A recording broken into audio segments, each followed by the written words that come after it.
Good morning, sports fans, and welcome to another edition of NDB Media's Sports Talk with the Guys, home of the Monday morning quarterbacks on Saturday.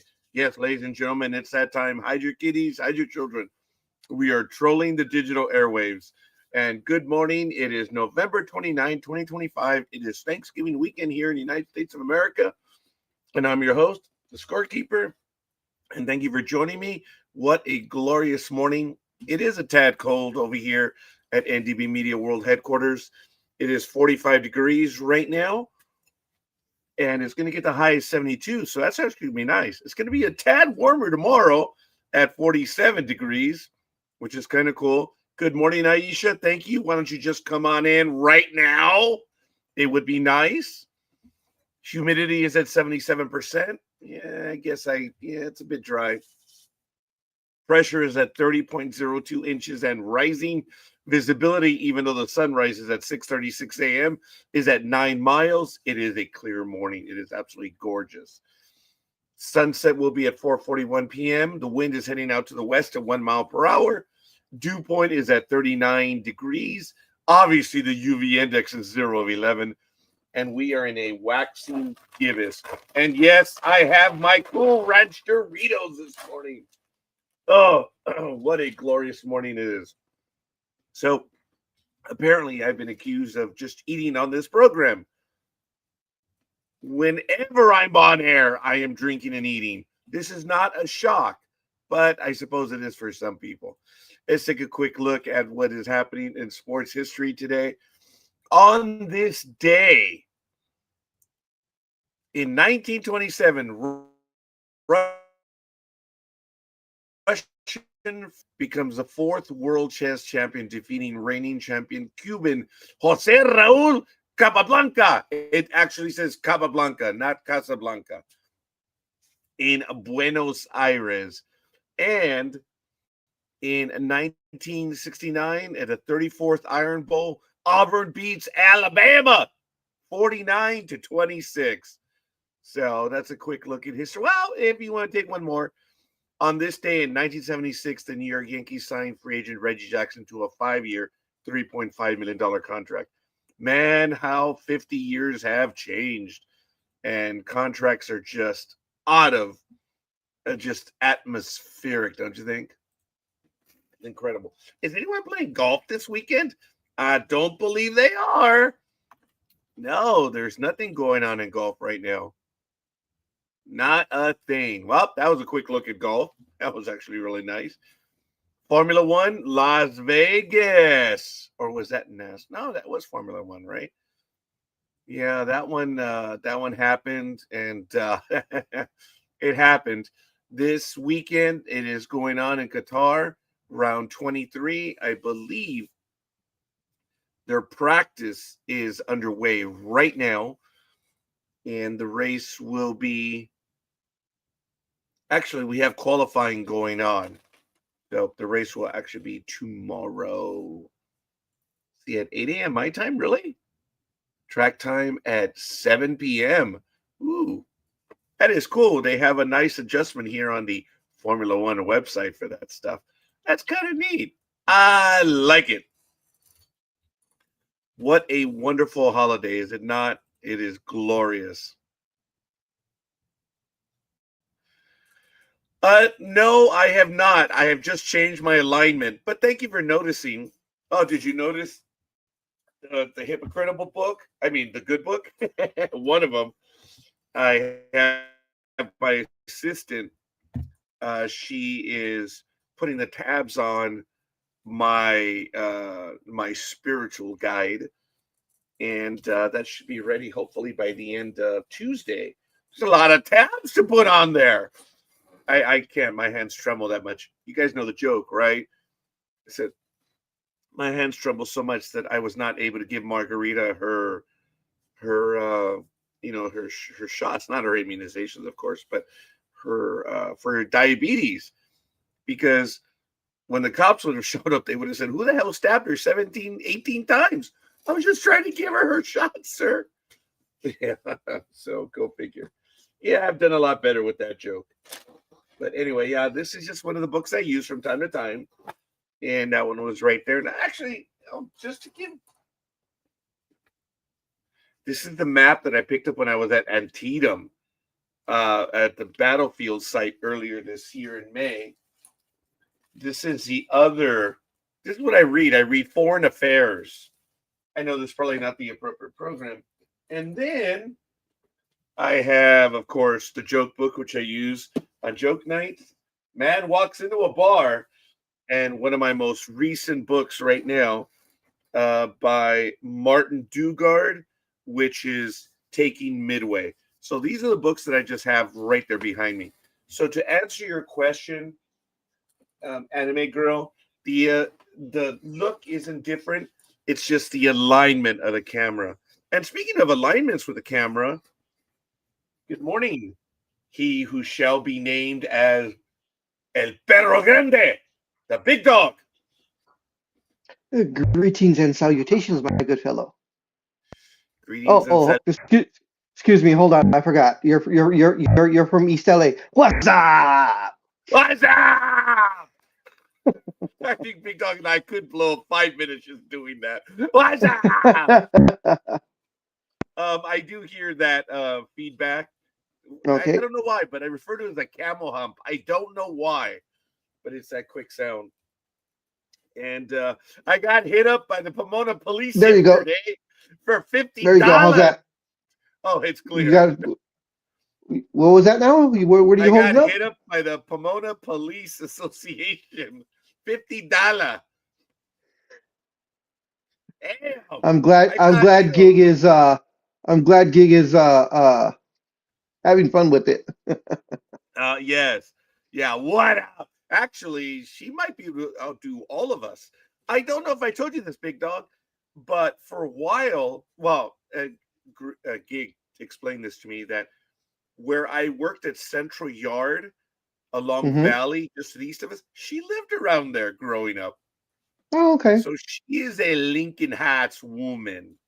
So she is genuinely from the hood. So that's why she can drink. That's why she can drink the way she can. Oh, I've seen her in person. She is quite able to the quantity. Yeah, you know what? She can drink with the best of them. That's the best I can say. And she can hang with the boys. She can probably put some of the boys away as well. Yeah. El Sereno. I stand corrected, knowing the monuments right there in Lincoln Heights, but you are correct. To the east of where the monuments are, that would be El Sereno. Oh, all right. Good one, Gridiron Girl. Morning. So, anyway, it's all good in the hood. As a matter of fact, the Padres lost one of their major pitchers, Dylan Cease. What a big deal that was. He received, I believe, a 7-year, $7-year, $210 million by the Blue Jays. Wow. So the Blue Jays are not rebuilding. They're which is really good. Dylan Cease, that was a surprise. That's a disappointment that the Padres lost him. But hey, one of the better free agents available. Congratulations to the Blue Jays. And hey, it is what it is. So now that the Padres lost his pitcher, they'll still be coming in second place as they always do, except it'll be, by 23 games instead of 22 games. Well, knowing that the lost Dylan Cease, everything you just said, they might be fighting for third place. With the Giants? The hated ones? No, the Rockies. Ah.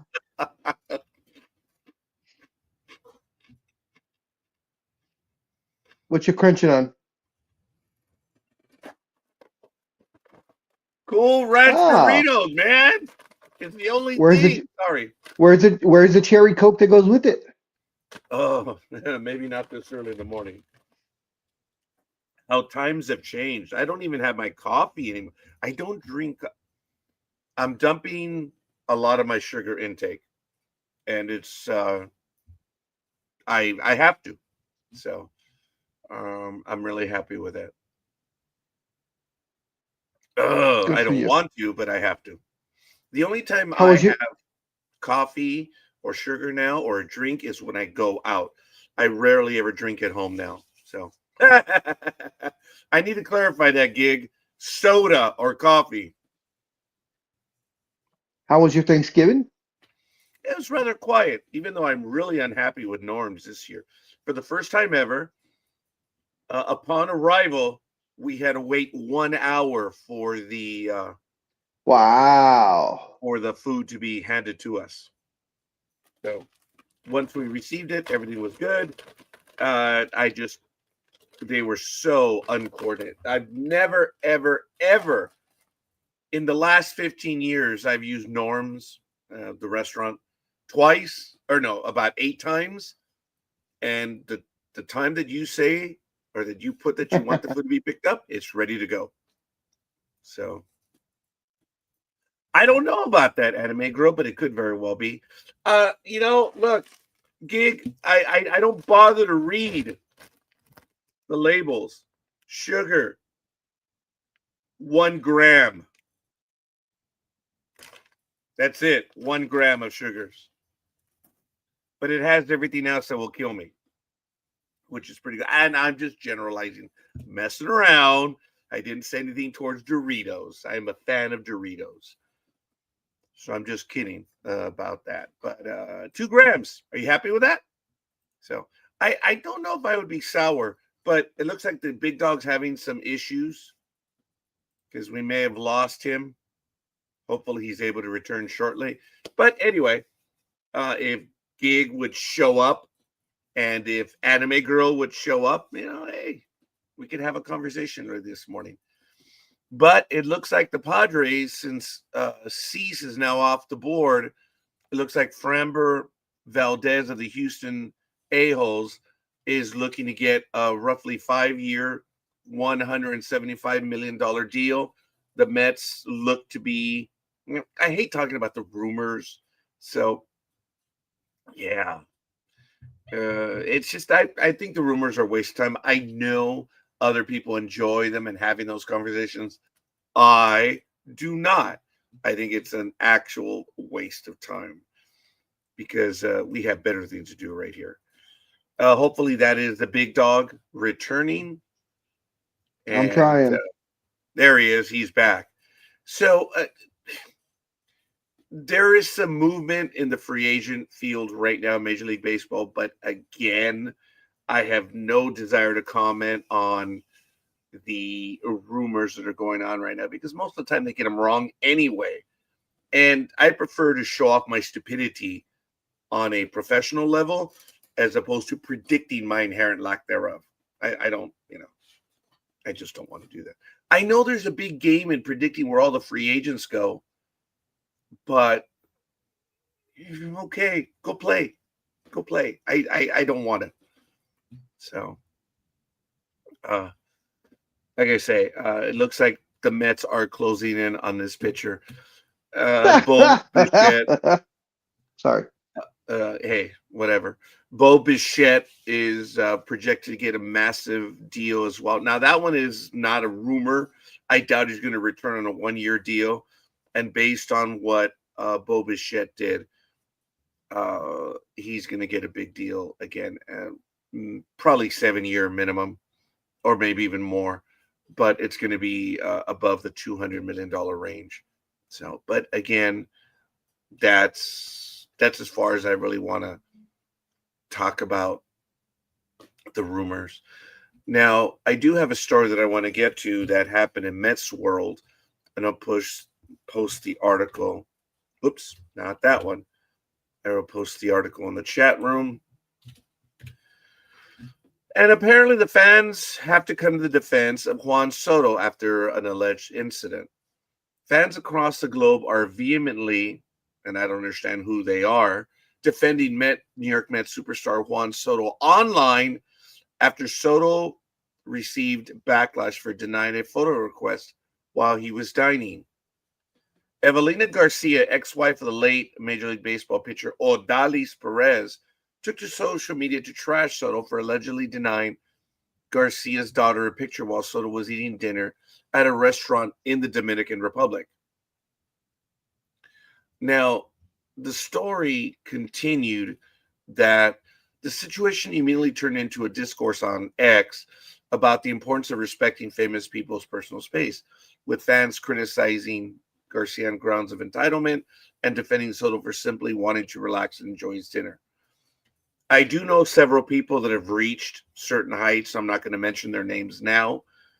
And they did comment that it is great to be asked for their autograph, but when they're having a meal, come on, let them enjoy the meal, and then you could hit them up at any other time. And the entitlement of interrupting them while he's having a meal, I know it was a little girl that did so, and the parents are now attacking Mr. Soto, and far be it for me to ever defend Mr. Soto, but dude, let him enjoy his meal. And then you get offended because he said no, because I'm having a meal. Come on, man. It is what it is. I hate having to defend this guy, but leave him alone. Let him enjoy his meal. I don't know what anyone in the chat room thinks, or even the big dog, which I think I got a little bit of his idea. Now you said it was the daughter of another famous athlete that had passed away already.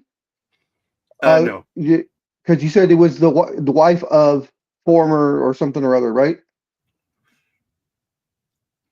Wasn't she a famous person? I apologize. Yes, she is the former. I'm so sorry. I did say that. Yeah. Okay, so who is she to complain? Because I'm pretty sure that her well-known husband, especially in the Dominican where he was, had their dinners and breakfasts and lunches interrupted all the time. And I'm pretty sure she hated it. I'm pretty sure when she was out with her husband, trying to have a nice dinner, just the two of them, and someone would interrupt while they're eating, saying, "Oh, can I have your picture?" and how it made her feel.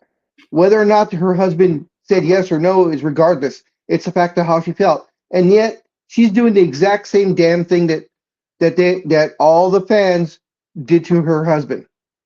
And she's failing to understand Juan Soto's view on it. Say, hey, I'm in the middle of a meal. I mean, everybody can see that he's eating. I'm assuming he was eating the meal when the little girl interrupted or whatever.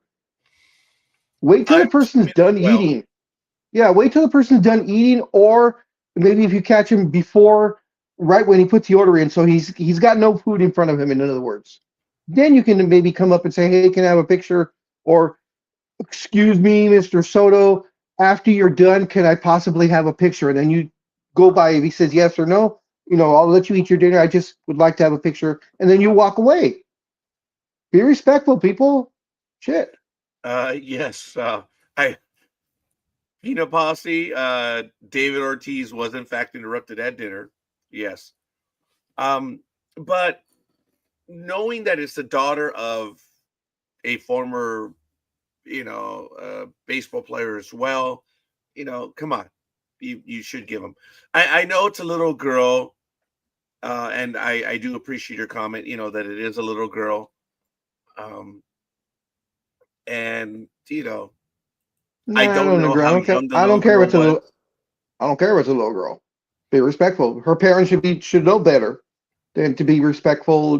How would you feel in the middle of your meal if some little kid comes up and wants, and remember, you're famous.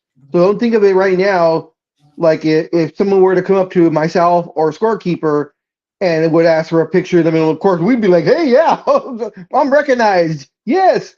Now imagine this happening a couple of 100 times a month, at least. And of course, the more famous you are, the more times it's going to happen. Plus, Juan Soto is usually, you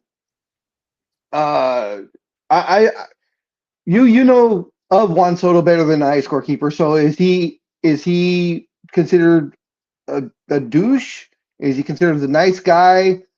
And I'm phrasing this in the way of Michael Jordan. Michael Jordan will not give autographs. He does not want to be interrupted. I've told that story many times of that little kid, like 7 years old, that was able to lucky enough to get into the elevator with Michael Jordan. And as they were going up the elevator, now mind you, that one I was pissed at because he's not doing anything. You know, the little kid pulls out his Michael Jordan card and asks for an autograph, and Michael Jordan said no. If you want my autograph, you go to the card show tomorrow, just like everyone else, and pay whatever it was that he was, being charging. That's a dick move. Now, I also do know that Gary Ward, I asked him right outside the stadium in Anaheim. I believe it was in 1985. The Yankees were visiting, and he had been traded from Texas to the Yankees. And I was the only one that recognized him. He was standing in the crowd out in front. And I went up to him and said, "Excuse me, Mr. Ward, may I have your autograph?" No. Okay. I learned my lesson. Go ahead, and what's his name? I believe it's Peanut Butter Posse. Okay, so Peanut Butter Posse. Yes, I do. I have 4 daughters, and yes, they have met a lot of famous people because I still go to San Diego Comic-Con. We have sat next to famous people having lunch, and if they saw someone, I would wait if they were talking to someone else. Just like when I met Kevin Smith, and my girls were there. He was talking with someone. I waited him to be finished talking, and then I approached him and asked if my kids could have a picture with him. So yes, I have offspring, so I know how that goes, and I've taught that to them, to be respectful of other people. Do the same respect you want. That's the same respect I expect them to give to those other people. So yes, I have been in those situations. And yes, I have, as I said, I have offspring, as you say. And by the way, I was recognized, I believe. I told this to the big dog back in 2011, 2012. Oh yeah, you're the singer. You're the singer. Oh well, no, that's another thing altogether. No, I've been mistaken for that individual many times, especially on weekends in the Latin world, which is really funny. But I was recognized as, "Hey, you're the guy that does, you're on Blog Talk Radio." I was shocked, and I'd only been doing it for a year and a half. And they asked for my autograph, and I was shocked. I was stunned. That's the only time it's ever happened in my life. Will it ever happen? No, because I am a nobody. I am here. I enjoy doing the sports program, having conversations with my co-hosts and everyone in the chat room. Now, let's see. Many people were mean to them when they were kids. It's very possible. No, I'm sorry about that. Possible. Who knows? We don't know. But Mr. Soto is in high demand. But I guess the lesson would be here. Like, I learned the lesson. Gary Ward's a prick. And that's fine. I get it. Yes. Yes. No problem. But I will never ask him for an autograph again. A-Rod, as I told everyone on April 16th, 2002, he was walking out of Anaheim, and there was like 5 or 6 of us long after the game when the Angels beat their butt. But anyway, with the Texas Rangers, he comes right by us, passing it up, and one of the other guys said, "Hey, A-Rod, how about an autograph?" "Oh, maybe next time." Okay, douche. All right, whatever. Okay. That's all right. There were like 5 guys out there. How long was it going to take? And he just, maybe next time. Like, okay, goodbye, A-Rod. I get it, but players always get hit up. And now I'm not talking about baseball. I'm talking about everything. People want things from them. I get it. And more often than not, the higher up they are, that signature, they're going to make money off of it. Chances are good. So, Peanut Butter Posse says, "I don't expect children to act like adults, though. I think it's important to let kids believe the world is a great place for as long as possible before they wake up one day and realize it's all nothing." I get it. And Peanut Butter Posse, I totally agree. I totally agree also. So I'm sorry, go ahead. I hear you. I get it. we've learned our lesson, unfortunately. And some players are going to be jerks about it. But unfortunately, that person now knows that you should. And it's really kind of a sad, because this is the daughter of the ex-wife of a former major leaguer. I don't recall Odalis Perez how he was, and I just don't remember how he was. I really don't. But I can tell you, for the most part, players, I've been successful. I've I had quite a few autographs from players, but I would catch them at a game, and otherwise I wouldn't ask for their autograph. I would maybe just wave at them or say hi. And it's kind of cool when they actually acknowledge you. It's like, who in the hell am I, to wave at someone, and then they acknowledge you. It's really kind of neat. And out of baseball, I've asked other people's TV personalities, movie personalities, and it's really hit and miss. It depends when you get them. But I do know that if they're with their family, oh my God, I can't believe I'm saying this. Actually, Steve Fizioc, the announcer for the California Angels, we were there at Anaheim Stadium late. The game was about to end. The game had ended. It had been over for at least 30 minutes, and my family, we were still in the store. While we had walked into the Angel store, no one was there except for Steve Fizioc and his Amazonian family. You know how tall Steve Fizioc is? But anyway, his kids.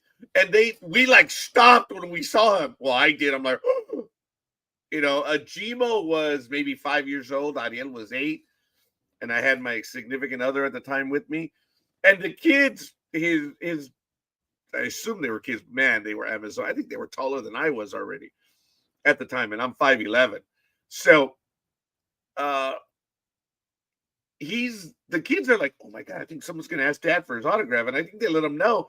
And they made their purchase. And the guy did a beeline directly towards us. And he spoke to us. And oh my goodness, it just absolutely blew me away. But I didn't go up to him and I didn't go harass him.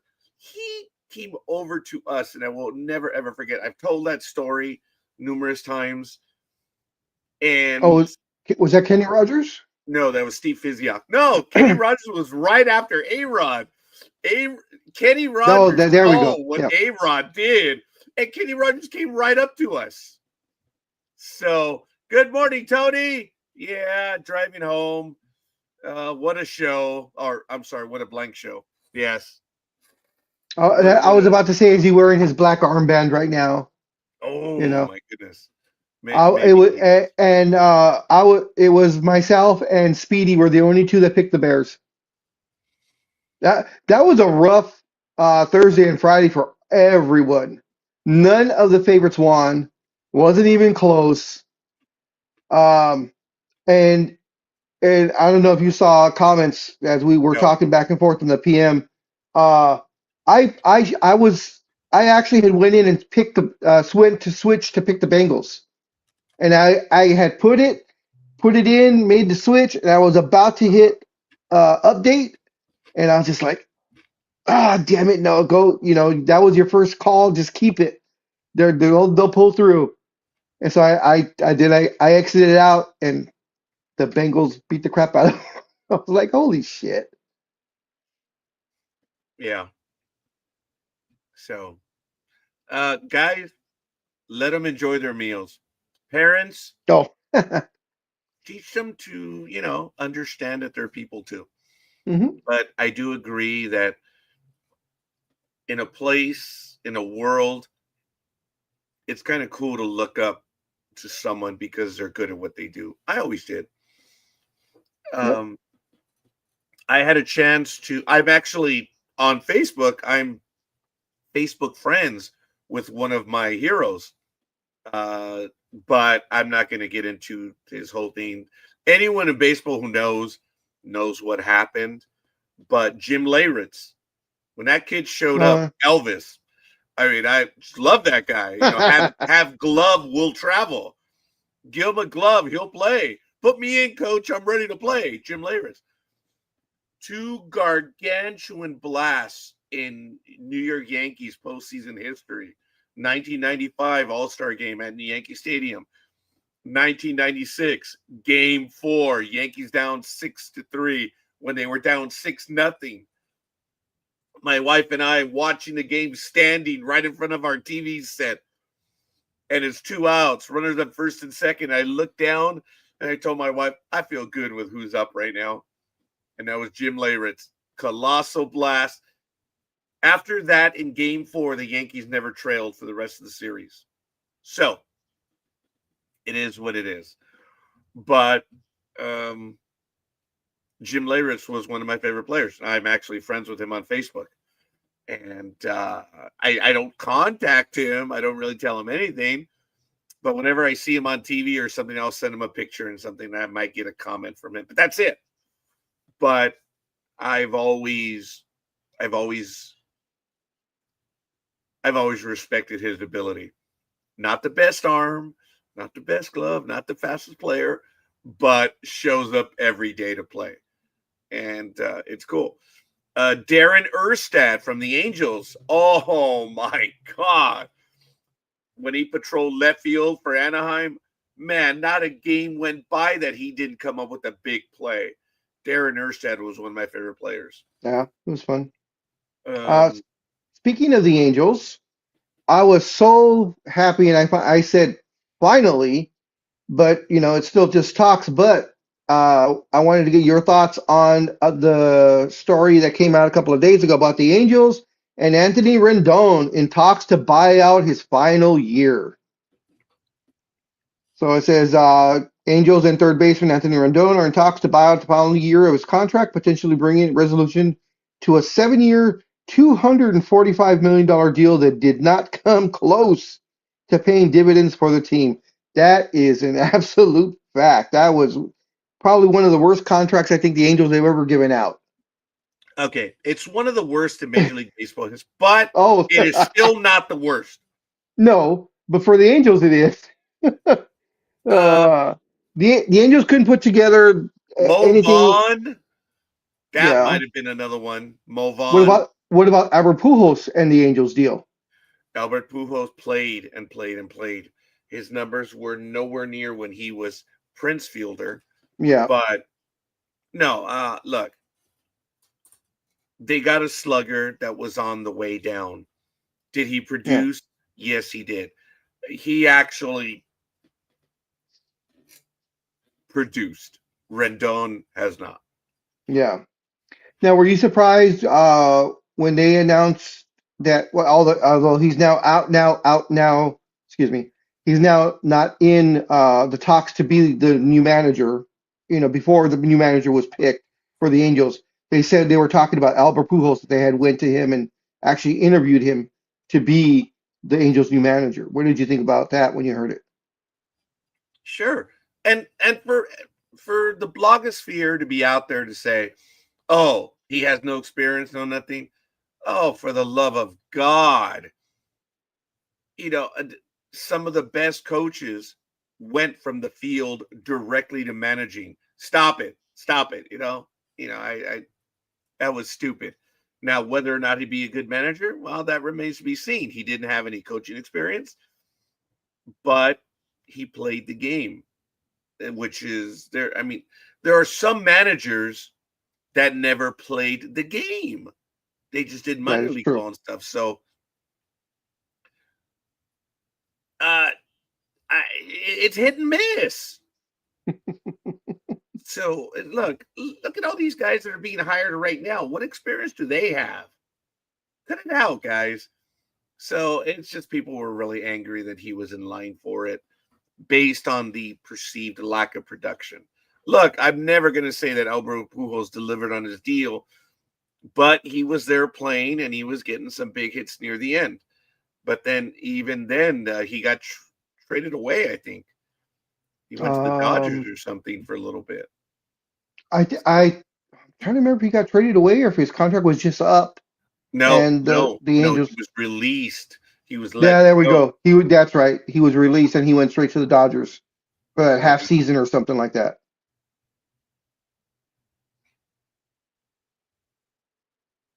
So, it you know it.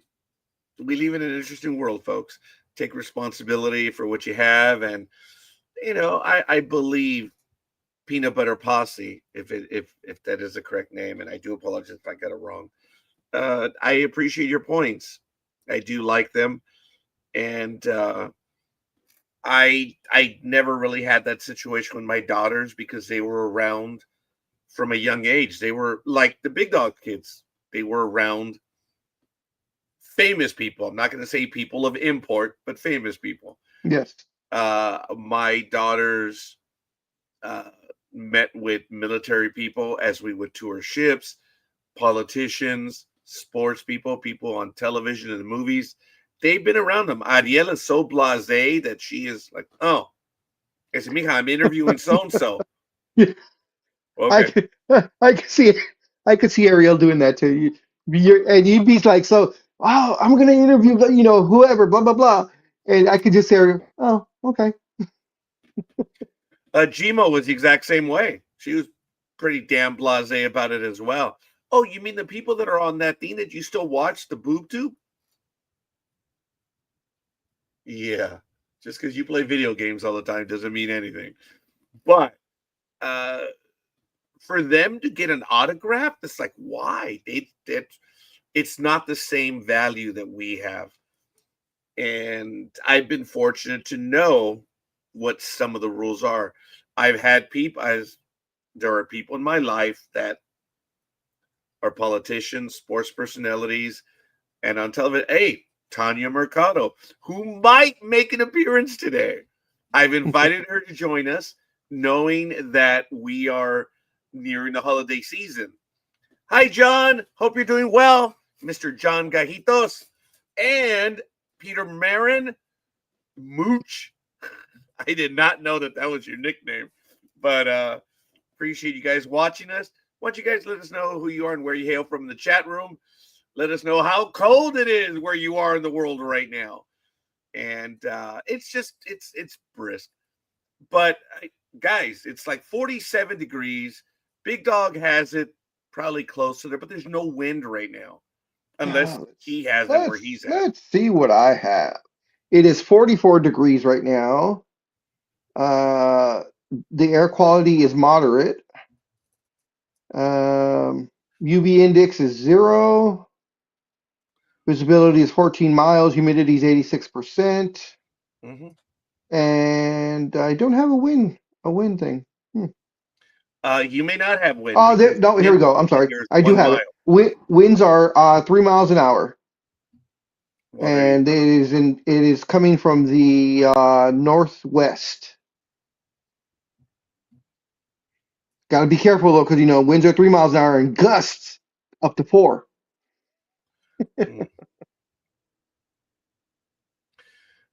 There are some incredibly bad deals in the most recent. Alex Gordon of the Royals, 4 years, 72 million. That was below average. You had, of course, BJ Upton with the Braves, 5 years, 72.5 million. These were just, man, that one was bad. The drop off with that one was bad. Madison Bumgarner, when he went to the Diamondbacks, that was a ripoff. 5 years, 85 million. Jordan Zimmerman of the Tigers, 5 years, 110 million. That was bad. Pablo Sandoval, when he went from the hated ones, to the Red Sox. One hated Panda, one. when the Panda left. 5 years, 95 million. I mean, that was one of the shortest mega deals of all time. And he returned to the hated one. Yep. Barry Zito. Oh, my goodness. 8 years, 126 million with the Giants. His ERA went from a 3.1 to a 7. I know I'm exaggerating, but it was bad. It was bad, bad, bad. Prince Fielder. I love it. Guy's hurt, and yet he can still do the ESPN painted edition. I remember that one. Oh, that's right. Yeah, prick. I'm injured. I can't play, but you sure as hell can pose in the nude.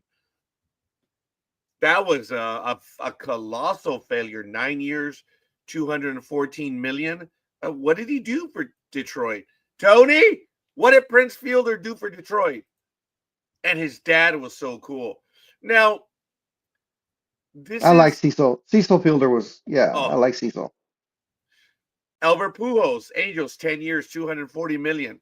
One of the biggest signings in Major League Baseball history, turned into a decade of diminishing returns. Yes. That's what I stated. Yep. And, yes, you did. Yes, you did. And then Anthony Rendon, 7 years, 245 million. So the Angels paid $5 million more for 3 years less. Actually, and got 7 years. And got 6 years less. Well, yeah. So everyone, all these deals are just the last few years. That's why, folks, there was a pitcher Hampton from the Braves that went to the Rockies. That was a colossal failure.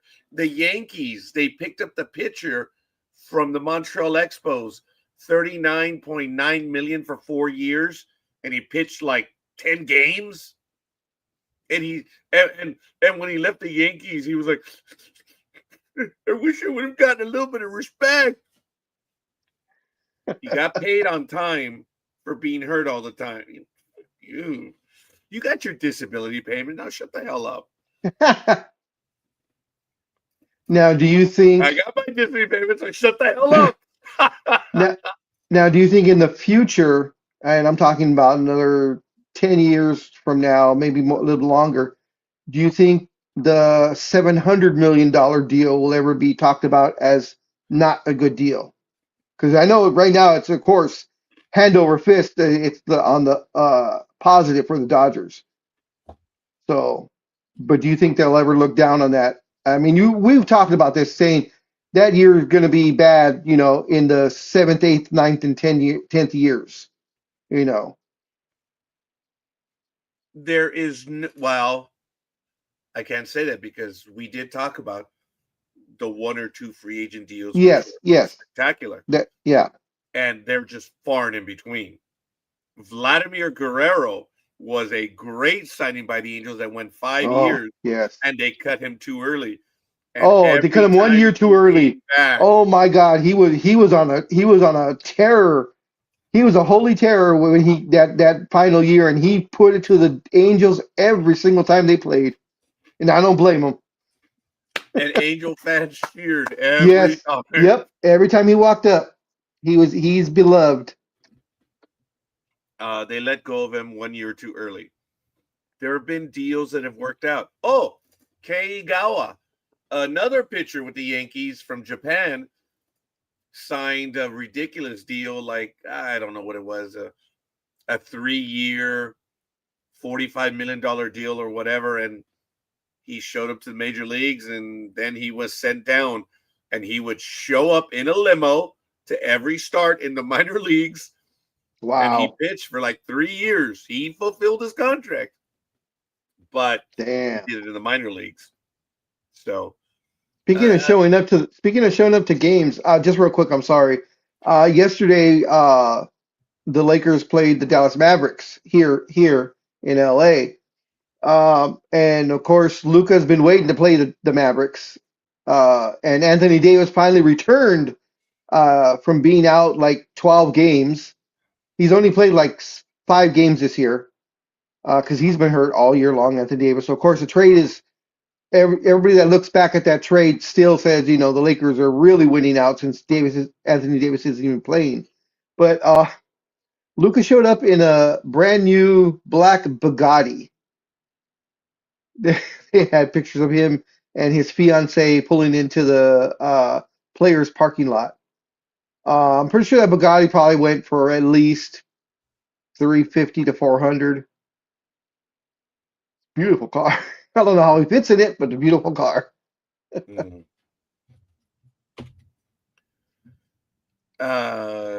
Yeah, dude.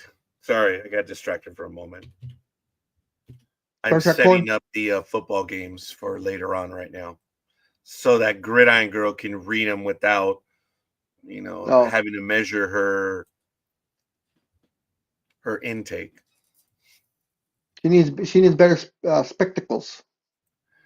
Is that what they are? Better spectacles? Ooh, that's pretty big. I'm using the 36 point now. So Oh, that that's should big. be good for her. Well, we'll see. She claims that I'm always doing her wrong because I keep moving the thing around. So, Did you watch any of the games on nope. Thursday or Friday? Okay. No, sorry. I did No, no, that's fine. not even a minute of the games. I saw here a little here and there because I was helping Melissa. Melissa hosted while we all cooked everything. No, And this time cool. we got the turkey fresh, so we got a turkey that wasn't pre-made, so we did everything from scratch. And it was nice teaching her or showing her how the stuffing was made that my mom makes. She had Ella had a did it, but she left out little things here and there. So I said, okay, she's like, I know how to do it. I said, okay. I go, but do you want to learn how your nana did it? And she's like, isn't that the same way? I said, No, little twist here, little twist there. What do you mean, no. if you're open to it. And she was like, oh yeah. So we did it. It was fun. It felt nice having everybody there. We all chipped in. We all did something. So it was great. I hear you. There was another signing in Major League Baseball. Sonny Gray actually was not signed, but former Yankee. He went from the Reds to the Yankees, and a big deal, and just never delivered because he could not handle The the pressure. the pressure. But it was also the Yankee pitching methodology did not work. It they wanted a screwdriver, but they got a Phillips when they wanted a standard one, and it doesn't always work. Yes. If the pitcher doesn't have that which you require, why did you even and to expect him to learn, how to well, let's just say it didn't work with the Yankees. And now the Red Sox traded for Sonny Gray, who's been a fairly effective pitcher when he doesn't pitch in pinstripes. So good for the Red Sox in making that move. So like I say, it's just starting, and we'll see. I'm not going to say it's going to be an interesting off season because that's what everyone says. We'll watch, we'll talk about it. That's it. Congratulations to the Blue Jays because they're reinvesting in their team. They're spending to win. They know what they have to do. They were beat by better starting pitching. So what did the Blue Jays do? They went out and got themselves yet another number one. Way to go, Blue Jays. Way to go. What Because the Yankees, if healthy, now with their number one guy coming back and their starting pitching being as good as it was, they're going to make it harder for the Blue Jays. But it doesn't matter. The Blue Jays are the defending American League champs, period. Hands down. Doesn't matter what I say. Well, you guys were the defending American League champions, so I mean, The year before, that means yeah, the year nothing. before. It means nothing. Last year, goodbye, man. That's gone. What have you done for me lately? That would be like saying that'd be like saying with if the Mets invest in some quality players, you know, they don't have they have nothing to stand on that. Didn't they have the highest payroll scorekeeper Yeah. this past season? They didn't come. They missed the playoffs by what, one game or two games? It was close, right? And I know they missed. I know they They missed. But missed. but wasn't it? It's just like right there. What I mean, you when you play 162 when you play 162 games with the highest payroll in baseball, and you miss the playoffs by like say two games, and you think back of those games in April or May that you lost 2-1, 3-2, just simple And or yeah. you guys have to remember that even the Major League Baseball hitters, players, everything will tell you 1/3 of the time they're just not there Yeah. because of the It's grind. So yep. could you imagine if they actually decided to show up for every game? I What remember that when I played, I only played 3 games a week. So it was a lot easier for me, but I was up for every game. But again, I knew that I was on borrowed time. I knew that I did not have what others would have. So if I had a chance to play, I gave it 100% all the time. Look, I told you guys, with the pitches that I threw, speed was the common denominator, which I didn't have. I threw a knuckle curve, I threw a screwball, I threw a curveball, I had a sinker ball. I even screwed around with the fork ball for a little while. I never threw a slider. I was like, well, I so don't have a fastball, so why the hell am I gonna have a slider? so as they say, you threw junk, I threw everything that but I the could. fastball. Whatever my arm would give me, I would throw it. And I'm proud of being able to go out there and do what I did. But I was asleep the day that God was blessing the fastball arms. I didn't make it that day. I think I was too busy playing Axis and Allies on the computer. Now, It's wasn't just, one of your favorite wasn't one of your favorite pitches the screwball? yeah, Didn't you screwball. didn't you That enjoy? was Yeah, my you out pitch. yeah. It was. And the screwball, unlike the curveball, as I've explained so many times, that was it right there. So what I would do is I would spin it this way so the ball went that way. And when I delivered it, you could actually see my hand was turned in a corkscrew method. And that's what it was. It was that. Now my curveball Excuse me. released this way. It's almost the exact same, but my finger was up here above the seam and you're snapping it off. So you're snapping it. So when I would throw the curveball would go like this. Screwball would go like that. Big old rainbow. And I would either get pop up, ground ball. There were a few guys that I think the ball is still in orbit somewhere, or it may be on its way to the moon. Uh, I got lit up like a Christmas tree in summer. Oh, hell yeah. There were days that ball is still. I had balls hit off me that should have had stewardesses on them. So you guys know where I, that comes from. I was thinking I couldn't think of the exact phrase, but that's exactly where I was thinking. Several of my balls definitely deserve to have stewardesses on them. And if you don't know what I'm talking about, then you're not a baseball fan. Every baseball fan must see that. I mean, if Major League Baseball says this is the movie that represents baseball, you know. Crap. Yeah, go figure. Roger's pitch was a screwball. Yeah, Tony. I've thought about that a few times. Go figure. It is a screwball. Because I'm a screwball. Uh, that was my favorite pitch. The one when I felt ornery and I was like, maybe the 1/3 of the time, let's see what this shit will do. I'll throw the knuckle curve. Oh my God. And let's see. When I was going to hit the guy, how did I?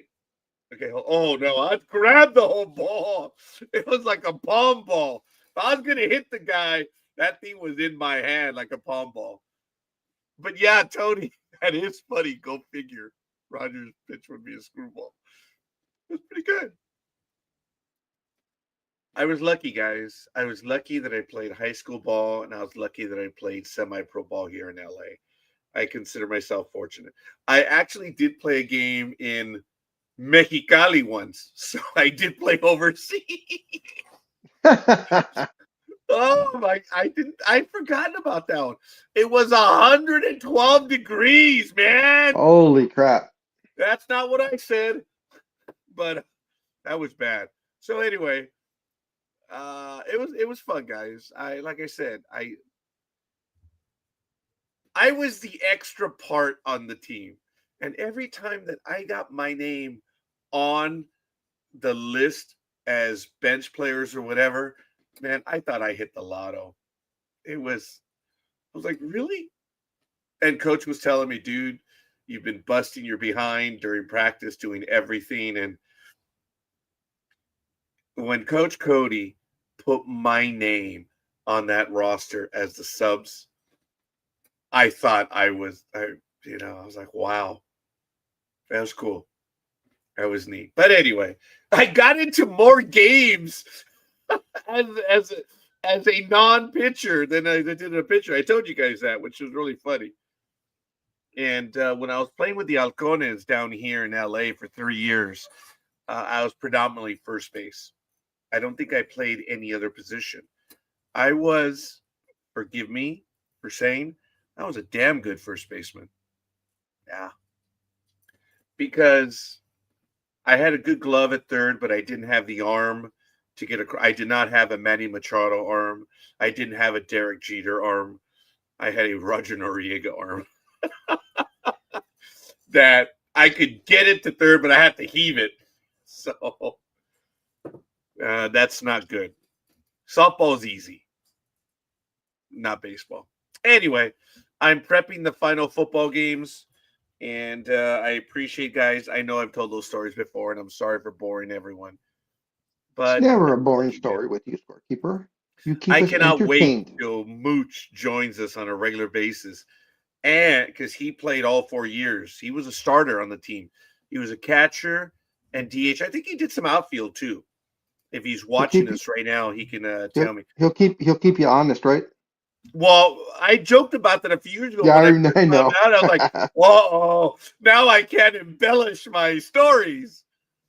But when it comes to baseball, folks, I didn't have to embellish my stories. Those stories, oh my god, they're great, man. Oh my god, the time I stole home, even the umpire should not have called it the way he did because time had been called. But he still, dude, he called me safe, and he looked down at me, but I called time. Oh, you guys all know that one. I can't make that shit up. I was fortunate to be able to play when I did and how I played. I was blessed. It's fortunate. Yeah. Anyway, I'm finishing up the football stuff. I should have in a little bit. There's fewer games right now, but I'm still setting them up. I have all the picks. They're going to be ready to go. On a slightly serious note, Go ahead. have you heard from Dream? Or when was the last time you talked to him? No. I can't get a hold of him. I've tried and tried. And even weirder, because I know he's a very busy man. I know that. He missed all his picks. He never misses his pick. I haven't had him miss a pick in 4 or 5 years, and he missed all the picks and did not answer. And I've tried to personally contact him too, and nothing. So I was just All right. wondering if you heard from Well, I him. will leave him a message right now while I set this up. I'll be right back. Go ahead, Big Dog, and continue. Alrighty, folks. Recap from last week. Of course, as usual, going from the bottom up. Speedy was 0-2, of course, 0%. He is 81 and 82, 49.7%. Sports Sister was 5-9, 31.3%. She's 95 and 82, 53.7%. Papa Sox had the best week. He went 12-2, 85.7%. He's 77 and 54, 58.8%. Color Maven went 10-4, 71.4%. She's 106 and 71, 59.9%. Dream went 9-5, 64.3%. He's 110 and 67, 62.1%. Philly Special went 9-5, 64.3%. He's 113 and 64, 63.8%. Engineer went 10-4, 71.4%. He's 114 and 63, 64.4%. NorCal Girl went 10-4, 71.4%. She's 117 and 60, 66.1%. Coffee went 10 and 4, 71.4%. He's 118 and 59, 66.7%. Scorekeeper went 10 and 4, 71.4%. Excuse me. He's 121 and 56, 68.4%. Lukey's went 9 and 5, 64.3%. She's 103 and 47, 68.7%. Anime Girl went 11 and 3, 78.6%. She's 123 and 54, 69.5%. Gig went 11 and 3, 78.6%. She is also 123 and 54, 69.5%. I went 11 and 3, 78.6%. I am 124 and 53, 70.1%. Precariously holding on to my 1-game lead.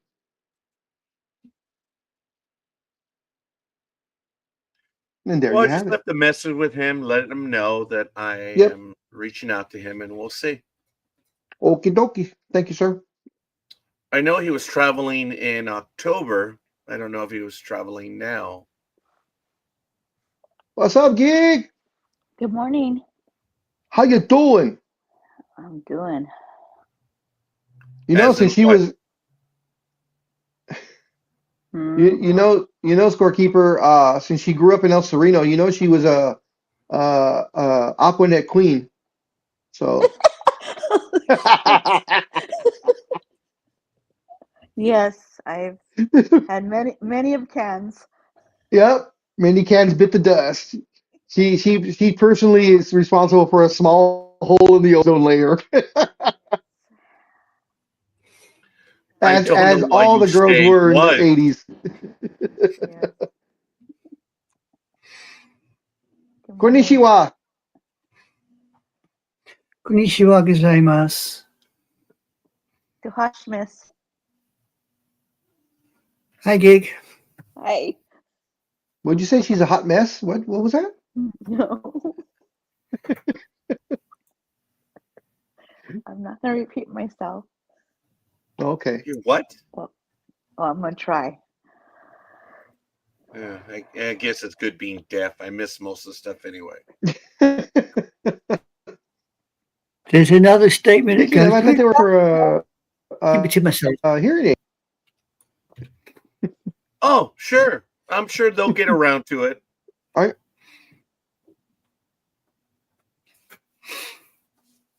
Hi, The scorekeeper. bureaucratic method must follow its course. Good morning, scorekeeper. Oh, Yes. good morning, anime girl. Oh, No, was good it- morning, gridiron girl. You're welcome. Morning, Grouch. Right? Jeez. Why am I a grouch? I say good morning to everyone, but yet I'm the grouch. Okay. I'm going to have me a Dorito right now. Mm. Definitely a Grouch. Oh, I agree. I don't know if you saw the I'm going to have comment. me another Dorito. Gig wanted to know how much sugar is on that Dorito, I told since her you're 2 cutting down on grams. your sugar. So she was. Oh, You said 1 that's when I gram? phased out. I'm sorry. 2 grams. What's See? percentage? Grouch, sourpuss, because he's down on his sugar. Yeah, and a chip.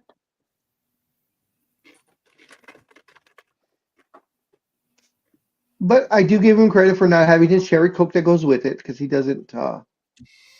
Maybe we'll get him a sugar-free. I've already tried that. No, I'd rather not have it. I'm not going to have diet. It's disgusting. I'm sorry. And for everyone who drinks it, God bless you, but damn me to Drink hell. Coke because Zero. I'm not going to have it. No. Have you tried Coke Zero? Yeah. You don't like Coke? Coke Zero to me is the closest to Coca-Cola that you can get that's I've sugar-free. tried wild cherry Pepsi without the sugar. I've tried them all. I'm like, that's it. It's okay. I am addicted to. Oh, I'm sorry. Hold on a minute. Oh, I just heard Canela over here, poor thing. She had some breathing issues right now. It was cold last night, but she's in here and I've got the heater going right now. Thank goodness, because it has now dropped. It was 47 degrees when this program started. It is now 44 degrees outside. but it's 55 in here, which is okay. So 44 degrees. yeah. 47 over here. Well, that's a big Star Trek number. So that's good. So are you going anywhere today, Big Dog, or are you going to stay here all day? I'll probably stay here all day because Survivor Series is on today's the wrestling pay-per-view. No, I'm asking So you right we're now gonna- during the picking of the games. Oh no, yes, I am going to be leaving. So I was going to say, if we're going to get started, I'll do the first game. I can get the first game in. All right, ladies and gentlemen, let's just go ahead and happen. So it's going to be Big Dog, Anime Girl, and myself, and then it's going to be Anime Girl and myself. So let's go ahead and get to it. I have everything pretty much set up and ready to go. Let me kick the Big Dog off first so he can come back in, because that's what happens here. And here we go. Well, I'm on my third platform, so we'll see what happens. Hopefully, Well, again, every time I that's open a up big a window, that's a big ass font. Thanks. Thanks, Roger. Damn, Thank you. it's a big ass font. I like it. That's what she said. Yep. so that being the game, Rams Panthers, go! All right, and just before I start that, I do want to do a quick recap. So on Thursday, it was the Packers over the Lions, 31-24. The Cowturds beat the Chiefs, 31-28. The Ravens stunk up the damn all of Baltimore and lost to the Bengals, 32-14. And then we all felt bad for our favorite Philly special, our former champ. The Bears beat them 24-15. I call that one. I was one of the only ones other than Matt that picked the Bears. But I did not feel sorry for the Philly special. I'm sorry. At least you're honest. All right. So on Sunday, we have the 9-2 LA Rams heading over to North Kakalaki to take on the 6-6 Carolina Panthers. This will be, of course, in Charlotte. As I said, North Kakalaki at the Bank of America Stadium. It will be on Fox. In the comparables, points per game, the Rams are 6th. The Panthers are 28th. Yards per game, the Rams are 9th. The Panthers are 23rd. Time of possession, the Rams are 19th. The Panthers are 12th. Sacks, the Rams have 10, so that puts them in 31st place, almost dead last. And the Panthers have 16, which put them also at 31st. Oh, I'm sorry. The Rams have 31 sacks, that puts them at 10th. Sorry about that, guys. Interceptions, the Rams have 12 interceptions, that puts them in 3rd place. The Panthers have 10, that puts them in 6th place. Turnover differential, the Rams are a plus 11, 2nd in the entire NFL. The Panthers are a -3, and they are 18th. And in their last meeting, which was October 15th, 2022, it was the Rams beating the Panthers 24-10 in Los Angeles. In the last 5 games, the Rams had a bye in week 8. They're 4-0. Panthers are 2-3, losers of 1 in a row in the last 5 games. As of right now, the Rams are, for the betting line, -10. Or, I'm sorry, 10. That has, let me see, hold on. I'll take it back before I say something. Where the hell is it? You just said something. I know. The hell is it? We'll just keep it. Yeah, keep it at 10. I don't know why I can't find the game. Win probability? We have a probability that the fluffy ones are going to win 82.7%. Wow. Do we have a weather report? Yeah, we got Yes. some. Yes. It will be 48 and chance of showers and no dome. And we have an injury report. Sure, for the fluffy ones. Witherspoon and Thomas are injured reserve. Questenberry is questionable. Haverstein injured reserve. Kitchens is questionable. Hybe, Atwell, Lake and McCreary are also injured reserve. Ford questionable. For the Panthers, Charles is out. Brooks is physically unable. Moore and Amobave are injured reserve. Zavala and Horn are out. Hunt, Mathis, Jones injured reserve. Mays is out. Christensen injured reserve. Rosenboom is out. Thornton injured reserve. By the sound of the things, they should rename that the Carolina Crocs, not the Carolina Panthers, because they're all crocked. Wow. All right. Well, if we may, Big Dog, what's your pick? Oh, the Rams. That should be a fun game for them. I think they're gonna win by at least a couple of touchdowns. Anime Girl? Oh, got to be the fluffy ones. Got to be the fluffy ones. Gridiron Girl? Oh, for sure. Rams. 31-17. Wow.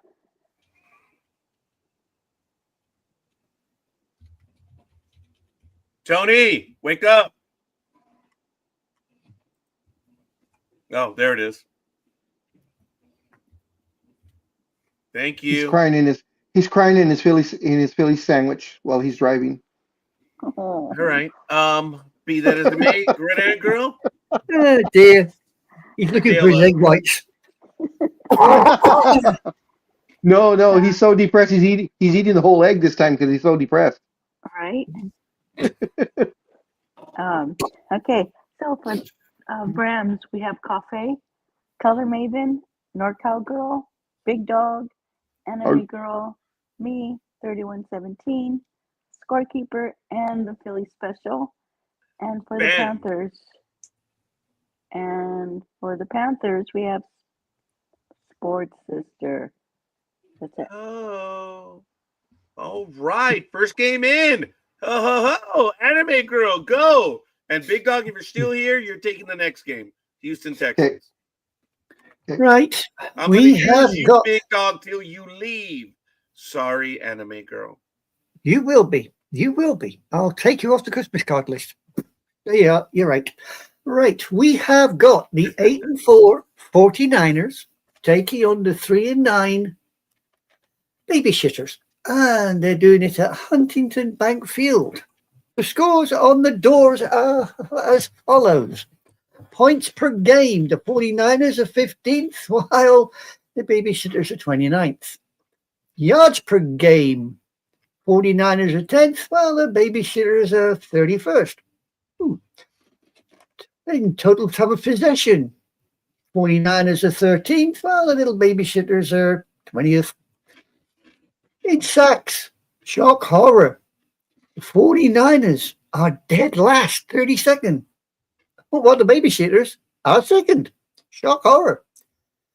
In interceptions, the 49ers are 25th. Would you look at that? The Babyshitters are 10th. And for turnovers, the 49ers are 27th, while the Babyshitters are 13th. Shock horror.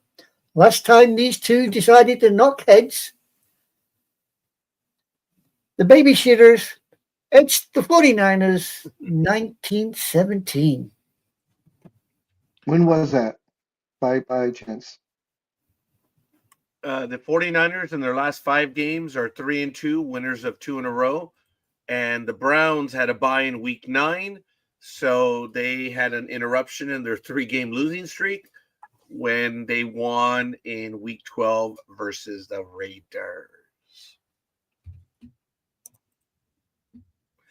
Right now, the 49ers are at -6 for the betting line. Yeah, well, their win probability ain't that high. Carry on, Big Dog. Sorry. My apologies. It's actually 4.5 now. It dropped overnight a lot. Wow. So someone's dumping a lot of money on. Someone's dumping a lot of money on the Browns for it to change 1.5 overnight. I checked it about 12:30 in the morning. Yes, this morning, I guess you would say. Yeah. Well, Only got a win probability for the Niners at 67.8. That's more than 2/3. Do we have a Yeah. weather report? Yes, it will be 37 and a chance of snow in Cleveland, Ohio at Hunters Bank Field. And of course, it is no dome. No dome. Wow. No dome. Well, we have So an it injury could be- report, please. Yeah, it could be a Frosty the Snowman game then. Yeah. Okie doke. Injury report for the Niners. D. Jackson, injured reserve. Ayuk, physically unable. T. Jackson, defensive linesman, injured reserve, along with Tomlinson, Taylor, Gross Matos, Cowling, Williams. Okanayu and Bethanone is out. Bossa, Taylor, Robinson, Warner, injured reserve. Pinheiro is out. That's the kicker, by the way. That's the kicker. Now, for the babyshitters. Emerson, injured reserve. Ford is questionable. Jones is injured reserve. Watson, D. Watson, the quarterback, is physically unable with his Achilles. Wright is out. Azawu Kamoa, physically unable. Swain is questionable. Osborne, Watson, Reed, Carter, all injured reserve. Williams is questionable. Huntington and Bates, McCrone, they're all out with various ailments. And Jones is injured reserve. Who the hell's There playing? you go. Good question. I think it's probably the Boy Scouts versus the Girl Guides. I could be wrong. All right, Anime Girl, it falls to you. Who's the pick? Well, having read that little list there, I think I'm going to have to go with the old folks.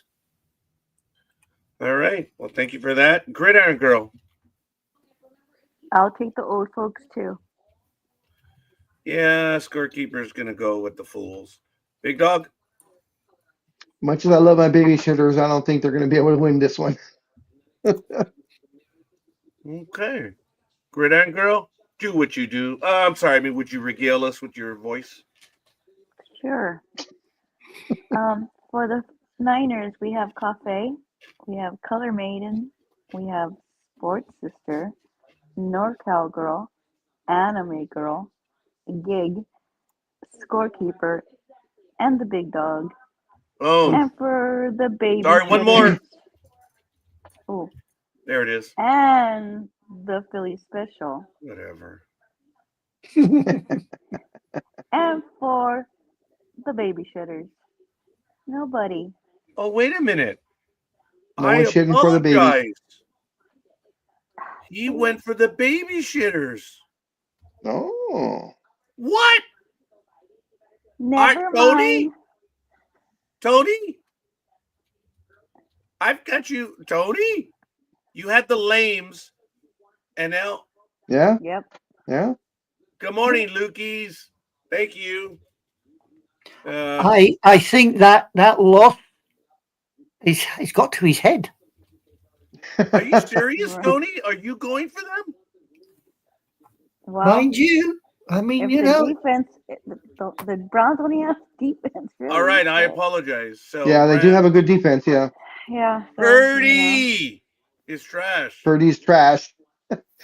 Oh, that's right. Purdy's playing. Oh, shit. Wait a minute. right? Oh, I got something to think about. You know what happens if you change. I forgot that he was playing.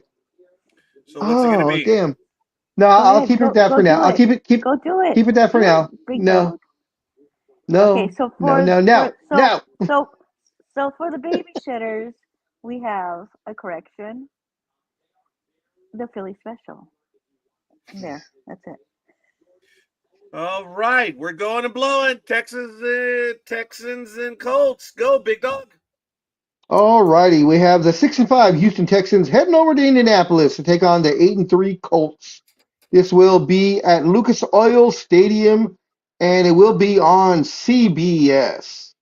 In the comparables, the Texans are 21st in points. The Colts are first. Yards per game, the Texans are 19th. The Colts are second. Time of possession, the Texans are seventh. The Colts are 30 at 30 minutes are 16th. Sacks, the Texans are sixth, as are the Colts. In interceptions, the Texans have 12 interceptions that puts them third in the league. The Colts have 11 interceptions that puts them fifth in the league.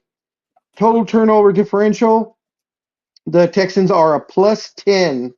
That puts them third in the league, and the Colts are a plus 4, which puts them ninth in the league. In their last meeting, it was the Texans over the Colts 23-20, October 26th of last year. In the last 5 games, the Texans are winners of 3 in a row and 4 of the last 5. The Colts had a bye in week 11, and they're 2-2. They lost to the Chiefs last time, 20-23.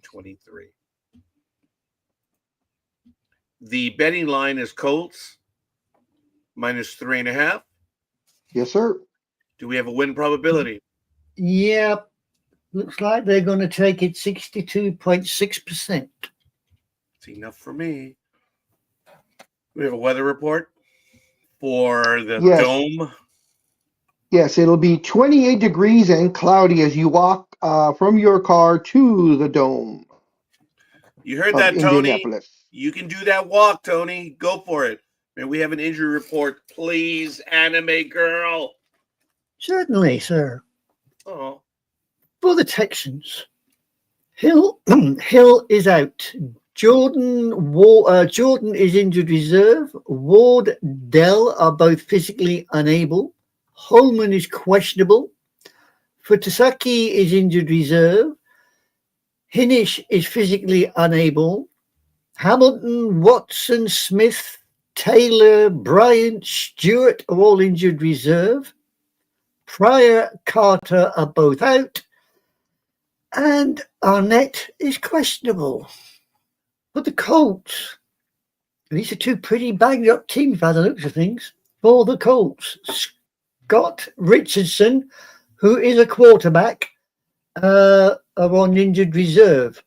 Winfrey, Denbo are both questionable. Carles, Wilson, Ahmed, Buckner, Wally, Montgomery, Waller, Freeland, Phillips, Doolin, Schrader are all injured reserve. Hilton is out. Wow. So, like I said, these are 2 pretty banged up teams. Yep. All right, big dog, who are you going for?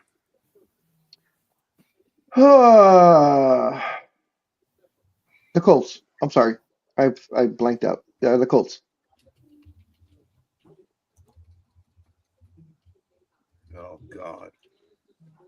Anime girl? Yeah, I'm going to have to go with the Colts as well.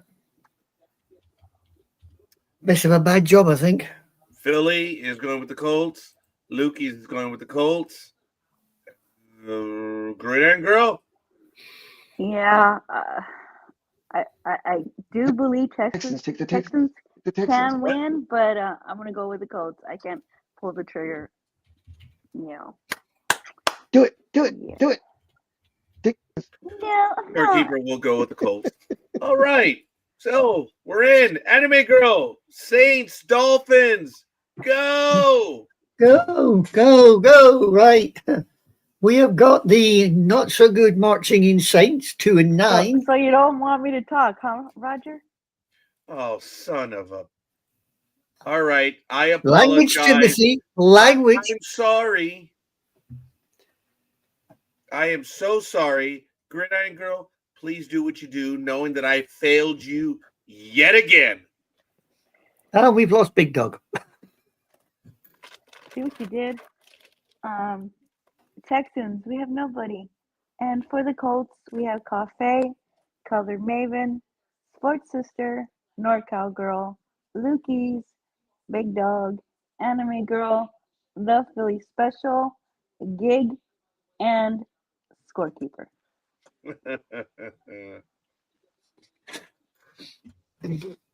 Saints and Dolphins, please.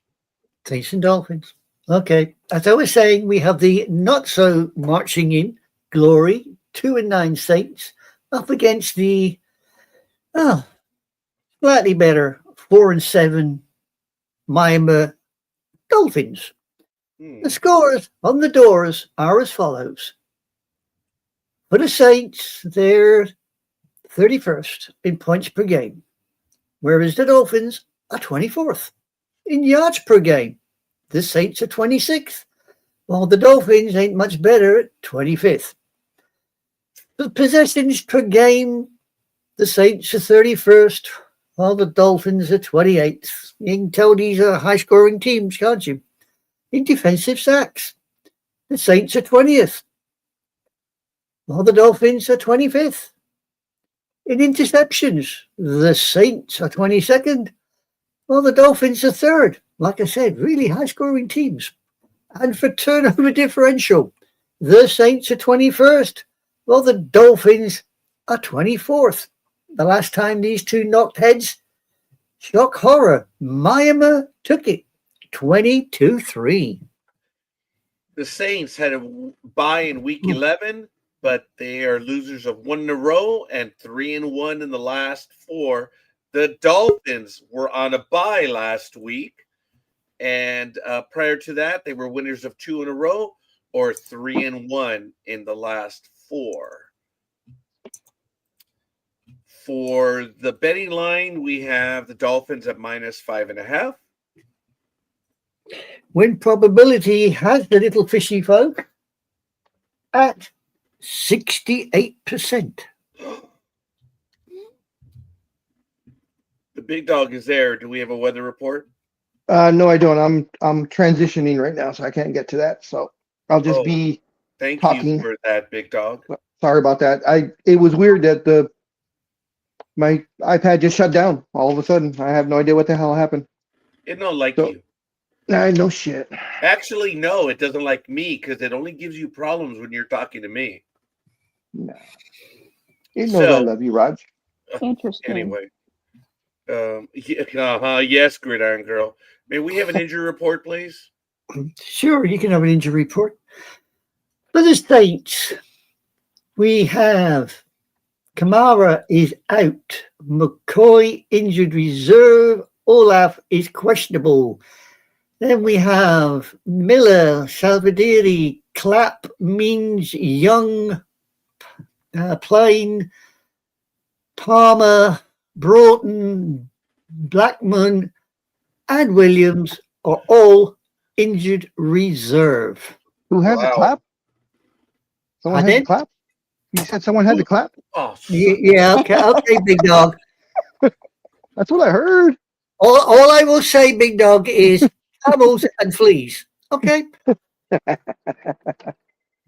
For Miami, we have Daniels and Hill injured reserve. Bowser, DeBoy, Schwartz are all questionable. Mater, Jackson, injured reserve.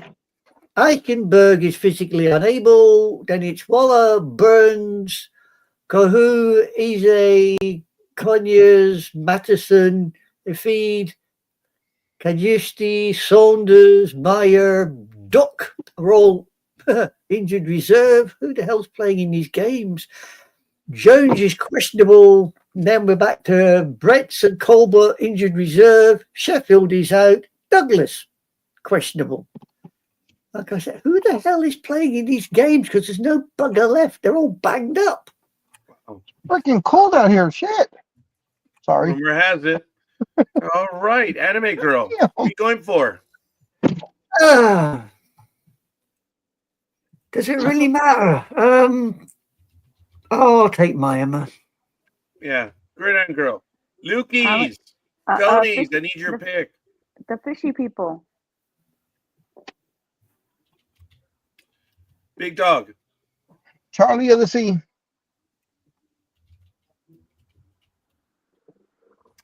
Philly is taking Miami. Thank you. And scorekeeper is not feeling it, so he's going to go with Miami. Lukey's.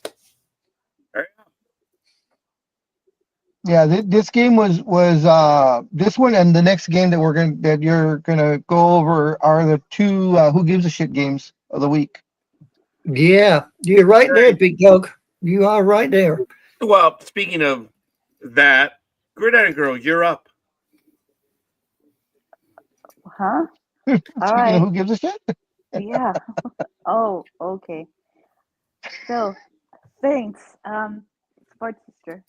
And for the Maima, we have Cafe, Color Maven, NorCal Girl, Anime Girl, Gig, Big Dog, The Philly Special, and Scorekeeper. All right, ladies and gentlemen, let's do it.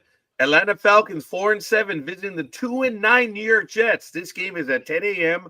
on Fox. It's at East Rutherford, New Jersey at MetLife Stadium. As you take a look at the comparables, they're both tied points per game at 19.9, giving them 26th place overall. In yards per game, Falcons have 329.7 to 281.5. In time of possession, the Falcons are 29 and 18 minutes as opposed to 28 and 52 minutes for the Jets. In total sacks, the Falcons are third overall with 39, and the Jets are 28th with 19. In interceptions, the Jets have none for dead last, and the Falcons have 9, putting them in 10th.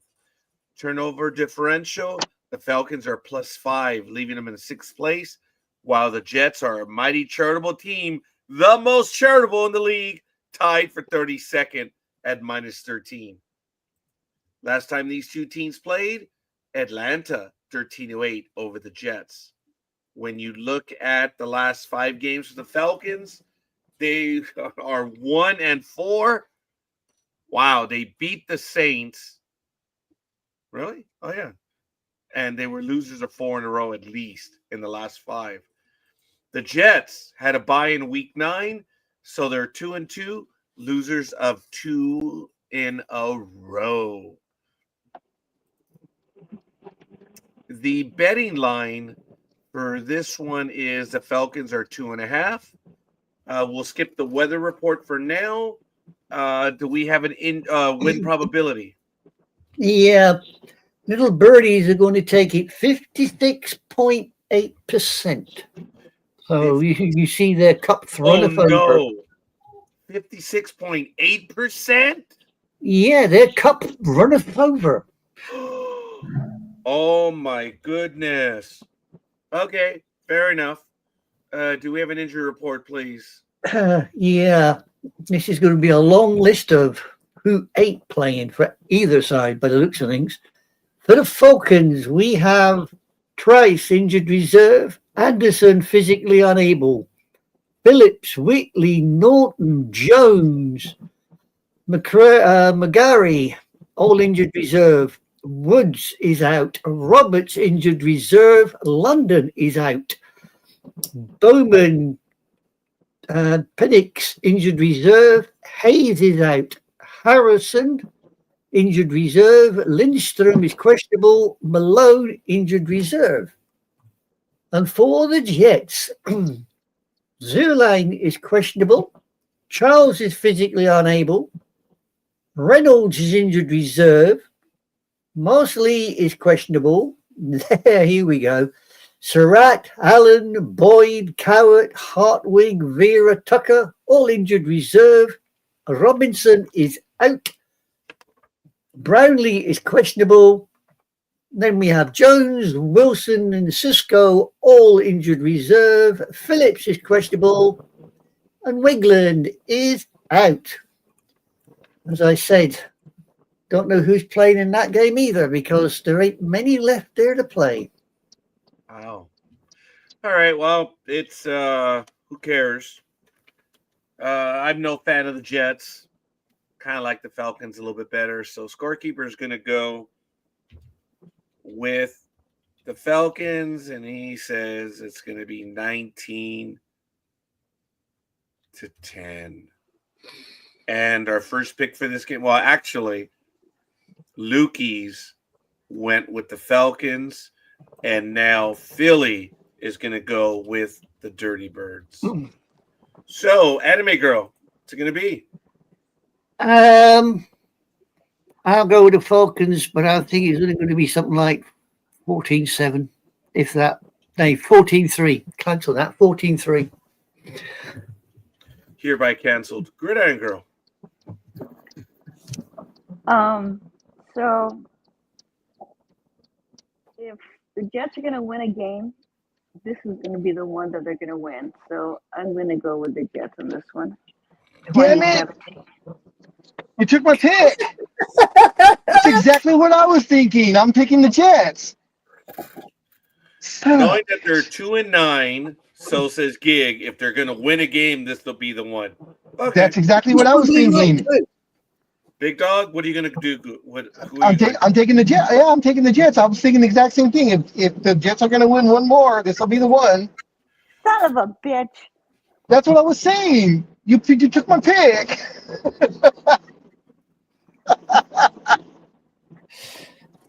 I think somebody is trying to make up games here, you know. Well, we'll see. Gridiron Girl, you're up. All right. So for the Falcons, we have Cafe, Color Maven, NorCal Girl, Lukey's, Scorekeeper, 1910, The Philly Special, and Anime Girl, 14-3. And for the Jets, we have Sports Sister, Gig, and Big Dog. All right, Anime Girl, you're up. I got the cards in the box, right?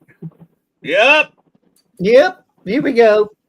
We have got the wonderful, the delightful 3-8 Cardinals up against the equally wonderful 6-5 Buccaneers at Raymond James Stadium. The scores on the doors, like anybody cares for these two. We have points per game. The Cards are at 18th, while the Bucks are 14th. In yards per game, the Cardinals are 15th, while the Bucks are 20th. Time of possession, Cardinals are 5th, while the Bucks are 9th. In defensive sacks, the Cardinals are 23rd, while the Bucks are actually 13th. They've decided to pull their socks up a bit. In interceptions, the Cardinals are 10th, while the Bucks are 6th. And in turnover differential, Cardinals are 9th, while the Bucks are 5th. In the last matchup, it was a thrilling game of a loss of 3 points for the Cardinals as the Bucks took it 19-16. The Cardinals in the last 5 games had a bye in week 8, so they're losing to 3 in a row, and they're 1-3 in their last 4. The Buccaneers had a bye in week 9, where they won the week before, and they're now losers of 3 in a row. The betting line is the Buccaneers minus 3.5. Do we have a win probability? Yeah, this is another team where the cup runneth over. 63.6. Impressive. Do we have an injury report? Yeah, yeah, this is going to be fun, isn't it? Oh, yeah, this is really going to be fun. For the Cardinals, are you ready? Because this could take some time. We have Jones and Connor injured reserve. Blackson is out. Gilkin Benson injured reserve. Then we have Demicado Nolan out. Russell Thomas injured reserve. Harrison questionable. Blount Sane Connor injured reserve. Hernandez is out. Knight questionable. Riemann, injured reserve. Melton, questionable. Collier, Jones, injured reserve. Beecham, questionable. Volkek, Wilson, Fajeco, Murray, injured reserve. Taylor, Demison is out. Jones is out. I don't know who the hell's playing there because I think nearly everybody, offense and defense, look like their injured reserve are out.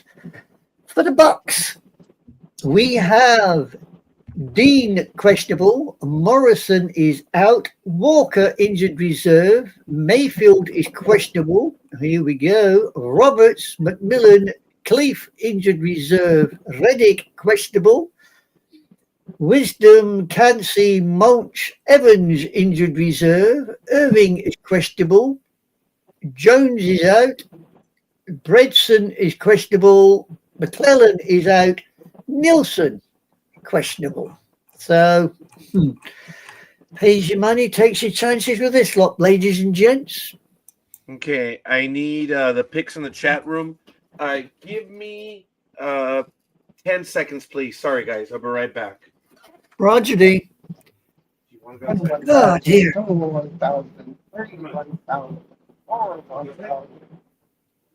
Well, I'm sorry. That's just how it goes there, big dog.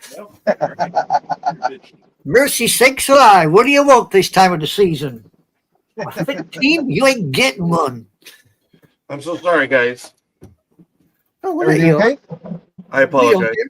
Okay, here we go. So, Anime Girl, what's it going to be?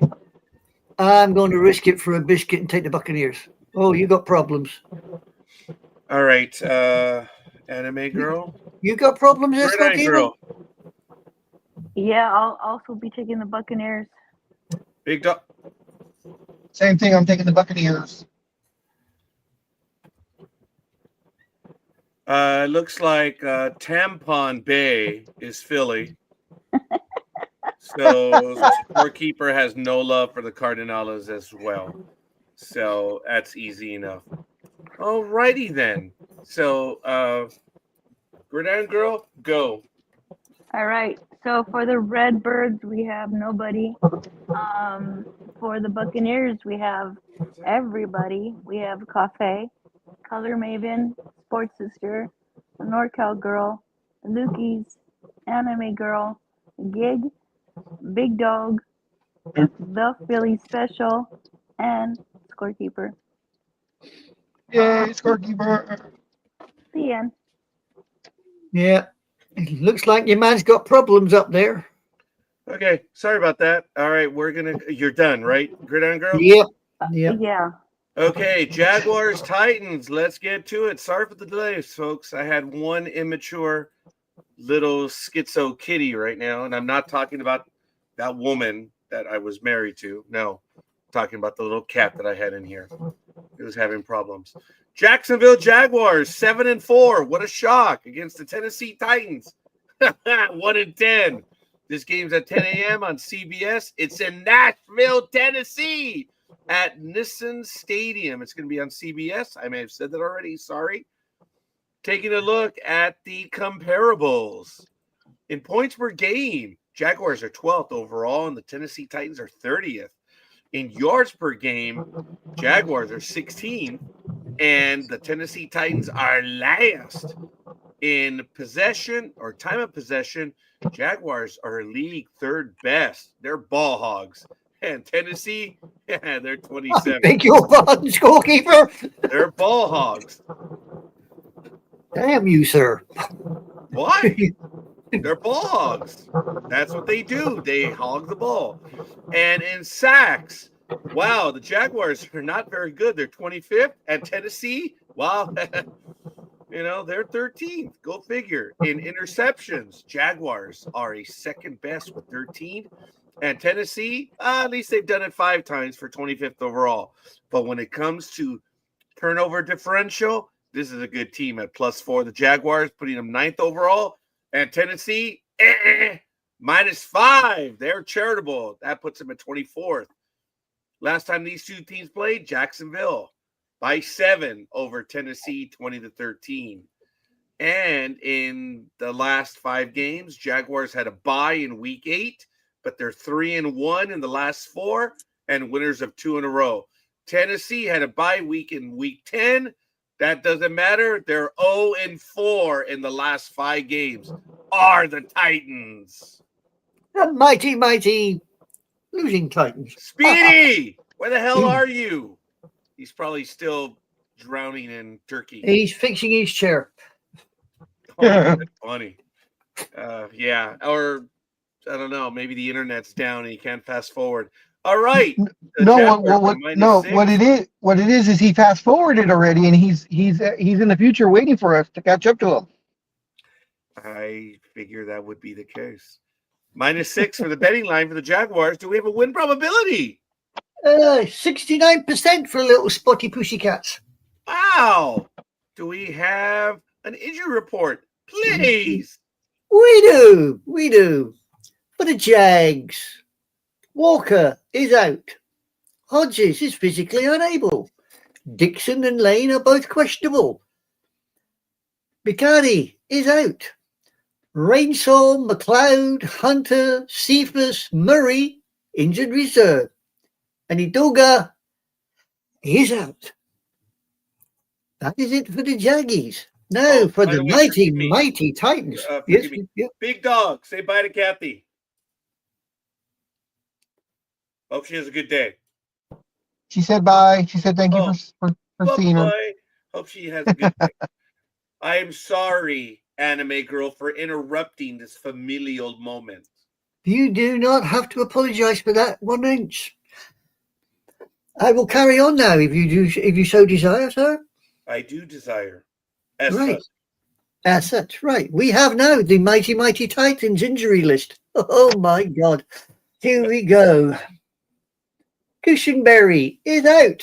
With a name like that, I'm not surprised. Sneed, injured reserve. Hardy, Brush are questionable. Ayton is injured reserve. Johnson is questionable. Now, Levi, the quarterback, injured reserve along with Hunt. Small is questionable. Ridley, injured reserve. Prince, questionable. Origi, injured reserve. Moore, questionable. Ahmad Davis is out. Tuttle is out. Oliver, injured reserve. Watson is out. Odiako, injured reserve. Woods, questionable. Gay, injured reserve. Okakuwu and Ayamura. Oh my Jesus Christ. They are both questionable. Brooks is out. So when it comes to the Titans, I think they're calling up the boys brigade because there ain't nobody playing for them. Wow. All right. Fair enough. So it looks like Billy is going for the Jags. So, Anime Girl, what's it going to be? What's it going to be? I'm going to have to go with the Spotty Putty Cats. Gridiron Girl, please. I'll take the Spotty Pussycats too. Big Dog. You know, I got to go with my dark horse team. The Titans? Yeah, very funny. Oh, Big Dog's going for the Titans? I'm sorry. Yeah. Okay. Yeah, no, I'm going for the Jaguars. I don't think so. Yeah, sadly, Scorekeeper's going to go for the Jaguars, and Lukey's did previously, as well as Philly. Gridiron Girl, did you say something? I'm sorry. No. Oh, okay. Well, if I interrupted you, I'm sorry, but I'm moving on. Oh, no. You're up. Oh, okay.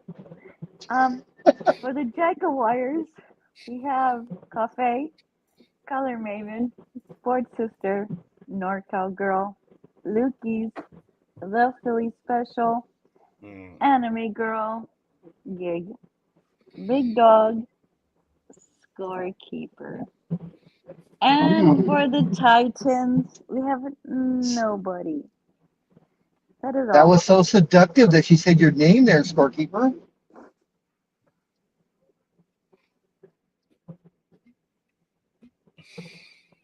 No comment. Okay.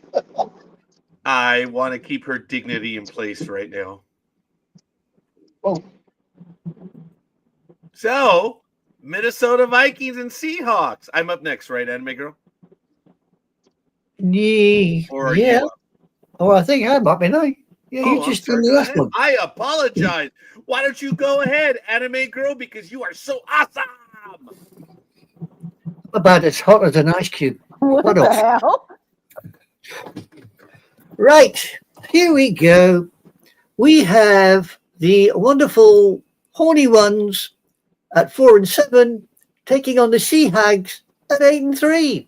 And they're doing it at Lumen Field. Woohoo! Right, the scores on the doors are as follows. In points per game, the Horny Ones are 25th, while the Sea Hags are second. In yards per game, the Horny Ones are 28th, while the Sea Hags are 7th. In time of possession per game, the Horny Ones are dead last, 32nd. Woohoo! While the Sea Hags are 23rd. In defensive sacks, ooh, I want offensive sacks. I don't want defensive sacks. Anyway, the Horny Ones are 13th, while the Sea Hags are 4th. In interceptions, the Horny Ones are 30th, while the Sea Hags are 10th. And in turnover differentials, the Horny Ones are 31st, while the Sea Hags are much better at 29th. The last time these two decided to knock heads, the Horny Ones took it by 3, 27-24 over the Sea Hags.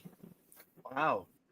The Vikings in the last 5 games are 1-4, winners of or losers of 3 in a row, and the Seahawks had a bye in week 8, so they're 3-1, winners of 1 in a row. So the Seahawks, the betting line is minus 11.5. Do we have a win probability? Yeah. Do we ever? 86.4% for the Sea Hags. Wow. Okay. Do we have an injury report, please? We do. For the Horny Ones, Redmond, Darasol are both questionable. Moore is injured reserve. Bartholomew is physically unable. Mateus is questionable. Here we go. Corell, Nielsen, Adoha, and Chandler are all injured reserve. Murphy is questionable. McCarthy, a quarterback, is out with concussion. Then we've got Jackson questionable. That is T. Jackson, the safety. D. Jackson, the offensive lineman, is out. Greenard is questionable. Wentz, also a quarterback, is injured reserve. For the Sea Hags, Jones is questionable. McIntosh, Finley, Horton, Young, Reed, Love, Surratt, Sundell are all in injured reserve. Wright is out. Okada is questionable. Lani is out. So there you go. I don't know who's playing for the Horny Ones because they don't seem a lot left. But off you go. Oh, there we go. Matt says, "What's up? Can I have the link?" Let me take a moment, Matt, and send you that link right now. I will send it to you via Facebook, and you'll have it, Maddie. Thank you for joining us. Matt, you or just Matt Alvarez. There it is. Bam. Go get it, Matt. Thank you for joining us. Okay. Anime Girl. What do you Well, I think after reading all of that, there can only be one. We are going to go with the Sea Hags. Wow. Okay. Gridiron Girl. Are you going to write it in? Let me think about Shut this. up. Oh, I'll be taking the Sea Hags. 30, Okay. 30-13. Thank Damn. you. Oh, All right, Big Dog. Much as I hate them, gotta go with the numbers. Seahawks easily. Yeah, Vikings aren't going to do it like it matters. Okay. Do we have everyone? Matt, get in here. Lukey's is taking the Seahawks. Billy is taking the Seahawks or the Sea Hags. Hey, sorry. All right. Anime Girl? Or which? no, the other one. Yeah, the other one. Gridiron girl. Yeah, you. Proceed. You have the silky voice. Oh, yeah. Say my name, Roger. Undercover Sonia. Raider fan. Sonia. No, it's Sonja. Jake. Thanks, Big Dog. Gridiron For the Girl. Vi- I'm sorry. I'm getting old. I forgot your name. For the Vikings, we have nobody. And for the Sea Hags, we have Coffee, Color Maven, Sports Sister, NorCal Girl, Lukey's, The Philly Special, Anime Girl, Gig 3013, Big Dog, and Scorekeeper. And See- Matt Alvarez. Good morning, homie Claus. What's up? Good morning. How's Yeah, everyone doing? Morning, What's up, Yeah. Billy. I notice you turn up when it's the Raider game. Oh, Yeah, this is what you do now. You turn up for the Raider game. What, you going to leave after we done the Raider game? No, I just happened to show up, so I'm here now. Yeah. You be sitting there waiting for the Raider game so you can join in. I got you sussed out there, sir. thank you for pressing play, Matt. Speaking of such, who are you going for, Vikings or Seahawks? I think I'll have to go with the Seahawks. You sure you don't want to go with the Vikings? The hell are you? Oh, you go by Speedy, right? Yeah, whatever. Okay. So that's Speedy on that one. Okay, ladies and gentlemen, we're gonna go to the next game, which is the Raiders and the Chargers. Matt, are you ready to go for that game? No, huh? No. Didn't think Wow. so. All right. Raiders 2-9 visiting the Los Angeles Chargers 7-4. This game is at 1:25 p.m. It's on CBS. It's at Inglewood, California, in the something like a dome at SoFi Stadium. When you look at the comparables in points per game, the Raiders are an atrocious 31st. The Chargers are 20th. In yards per game, the Raiders are 30th. Chargers are 12th. Time of possession, the Raiders are 21st. Wow. And the Chargers are a league best at 32 minutes, 32 seconds. In sacks, the Raiders actually have 20, which lists them at 27th. And the Rams are at 11th. In interceptions, the Raiders have 7, making them 18th. And the Rams are in 6th. In total turnover differential, Chargers, hello. Chargers, thank you. Man, that was fast.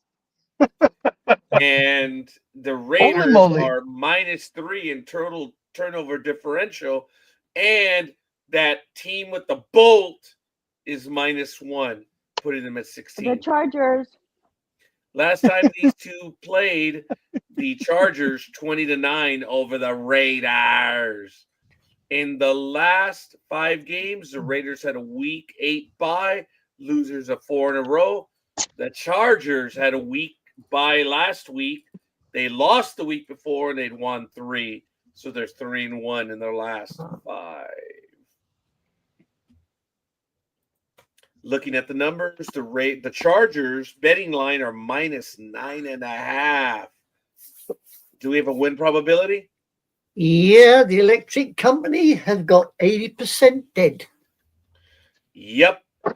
All right. And Matt, the mouse is in the house. Good morning, Speedy. Good morning, Tony. Okay. So let's look at the injury report, please. The injury report. Oh, there's fun for me, isn't there? For the Raiders, Mayer is out. Foreman, White, Butler are all questionable. Powers Johnson is injured reserve. Steiner is questionable. Jackson and Miller are injured reserve. Holmes and Meredith are both questionable. For the Chargers, McClellan is out. Rogers, Harris are both injured reserve. Washington is physically unable. Ogbana, Huaga, Slater, Odakun, Colson, Alt, Hampton, Haskins are all injured reserve. So there we go. Did you say hold the coon? Sounded like it, didn't it? Oh my God, you actually did. Wow. Okay, I'm going to let it go. That's the guy's name. I got it. Yeah, I That's definitely his got name. it. All right. Well, scorekeeper has no love for the Raiders this time, sadly. Scorekeeper is going to go with the Chargers, and Lukey's is going with the Chargers. So, Anime Girl, what's it going to be? Yeah, you got it there. I'm Red going with Girl? the company. Chargers 30-17. 30-17. Wow, that's charitable. Big Dog? I'm going to go with the Chargers, but as we all know, since they are playing in Inglewood, more than half the stadium is going to be silver and black. But they're going to watch them lose. Yeah. Philly says they're going to win 33-20. There's another charitable score. You really think they're going to score that many points? Wow. That's impressive. Speedy! Do we need to ask? No, you don't, because I'm going with the Charger. Say what? That's it. That's it. The Raiders are going to win that game. Speedy, take the Chargers. Oh, man. Can you imagine if that happens? Yeah. Marco's going to be so angry.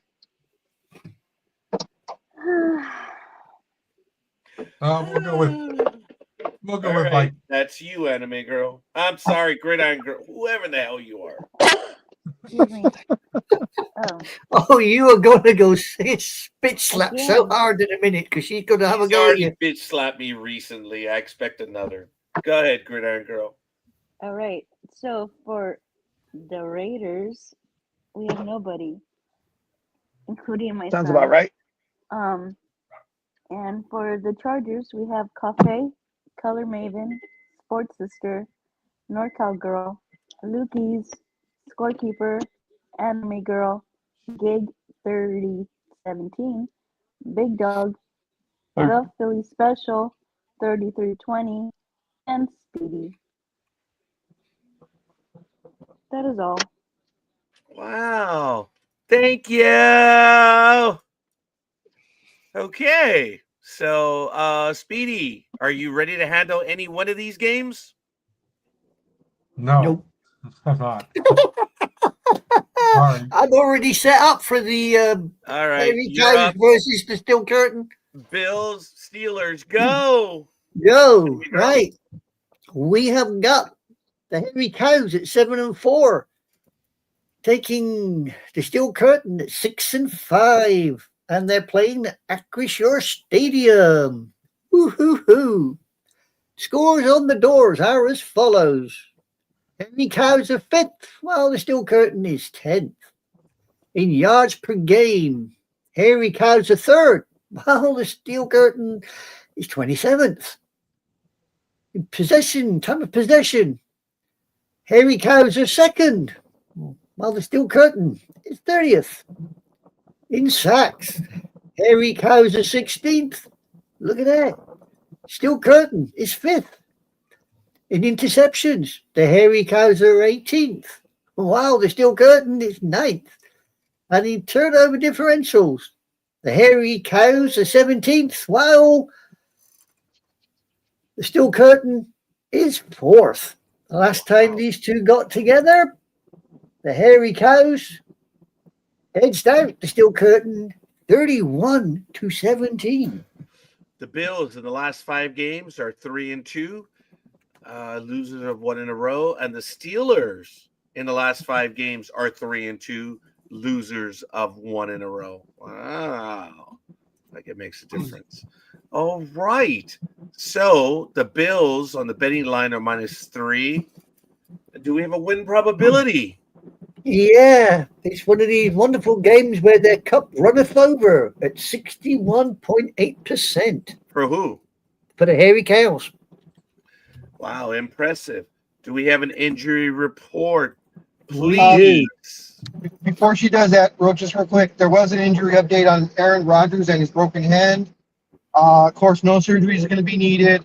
And according to coach, he is good to go. So he will be the starting quarterback, as far as I heard as of day before yesterday. Yay, tinfoil. Yeah. Whoop, whoop, whoop. Long may he remain injured because he's going to get smacked today. Well, mentally and now physically he's injured, so. No comment. Injury report for the Hairy Cows. Hoist is injured reserve. A. Rogers for the Buffalo Bills is questionable. Jackson injured reserve. Brown is out. Samuel injured reserve. Bernard is out. Kincaid is questionable. Bass Rapp injured reserve. Palmer questionable. Grable, Carter, Oliver, Owens injured reserve. Johnson is questionable. Strong, Hamlin injured reserve. Dawkins is out. Hardman is injured reserve. So there we go. For the Pittsburgh Steelers, Parham is injured reserve. Jones is out. Price, Lowry are injured reserve. Harmon is out. Kent injured reserve. Thompson, the other quarterback, is injured reserve, along with Sharping, Elliott, Lidermilk, Kilbrew, and Ukali. So there we go. Wow. Okay. So I don't know who's backing up the tinfoil man, but it ain't going to be that particular individual. So who are you going to go for? Bills or Steelers, Anime Girl? Oh, you need to ask. I'm going for the Hairy Cows. Woo-hoo! Anime Girl. Okay, Gridiron Girl, you are muted. Doesn't happen often enough. Yeah, I heard it. Who? I said I heard that. Yeah. So You were yeah, muted, not silenced. yeah, okay. Buffalo 27-20. Gridiron Girl 27-20. It looks like Tony, Philly Special, says the Hairy Cows 26-24. Lukey's is going with the Bills. So, Big Dog Are they playing in Pittsburgh? at Pittsburgh. King's gonna love this one. I'm gonna take Steelers. Get upset. All right. Speedy. Speedy. Unmute yourself, Speedy. You're acting like Gridiron Girl. When he starts to dress like her, we will have a problem. Speedy! Okay, he seems to be muted for a reason. Maybe he's heating up his cup of noodles. I don't know. Okay, so scorekeeper is going to go with the Bills just because. Because. Just because. I know you're not supposed to begin anything with because, but whatever. Hey! He's not playing. Come Move on. on. Well, he's going to have to give us all of his other picks. So anyway, hopefully he joins us in a moment. Gridiron Girl, would you please regale us with the picks for the Bills Steelers? Sure. Thank you. For the Buffalo Bills, we have Cafe, Sports Sister, NorCal Girl, Lukey's, Anime Girl, Gig 2720, The Philly Special 2624, Scorekeeper. And for the Steelers, we have Color Maven and Big Dog. The end. The end. Thank you. Okay. Oh dear. The Sunday night game, Broncos and the Washington Commanders, 9-2 Broncos versus the 3-8 Washington Commanders. It is at 5:20 p.m. on NBC. It is at Landover, Maryland, at Northwest Stadium. It's going to be on NBC, being that it's the Sunday night game. Peacock, taking a look at the comparables. Points per game. Broncos are league 15th. The Washington whatevers are 23rd. In yards per game, they're kind of close. Broncos are 14th. Washington 17th. In time of possession, 18th and 26th respectively. Ooh, and sacks. The Broncos lead the league with 49. And Washington almost half at 25, putting them at 18th. In I apologize. Interceptions. Wow. 22nd for the Broncos, 25th for Washington. And in total turnover differential, these are two charitable teams. These give it up a lot. Broncos -3. And for having a winning record, it's surprising that they're -3. But anyway, Washington -8 puts them at 30th. Not good at all. Last time these two teams played, it was a battle. Washington 35, Denver 33. In the last 5 games, Broncos were week 12 bye. Their winners are 4 in a row. The Commanders were a week 12 bye, losers of 4 in a row. Woohoo! So, in this game, the Broncos betting line is -5.5. What is the win probability? The win probability puts the little horses at 68.7%. Wow, that's almost 2/3. Do we have an injury report? We sure do. Would you like it? I would like it and the injury report, please. Okay. Behave. Behave. Right. We have got for the Broncos, Ellis Miller is questionable. Sanders, Walker, Burton injured reserve. Atkins is out. Gargulio, Hengson, Kroll, Powers, Pert, Reed, Dobbins, sounds like a bloody horse. They're all injured reserve. For the Commodes, we have the quarterback Johnson is questionable with the mysterious undisclosed. So we'll work on that one. Next, we have Brown, Jackson, McCaffrey, Amos, Nang, Armstrong, Jean-Baptiste, Eckler, Wise, are all injured reserve.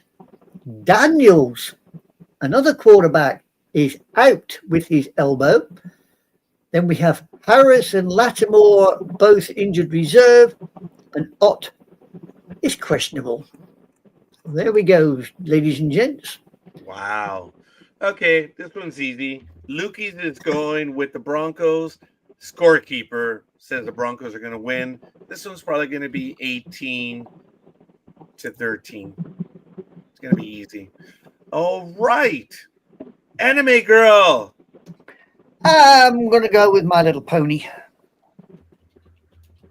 Woohoo! Gridiron Girl.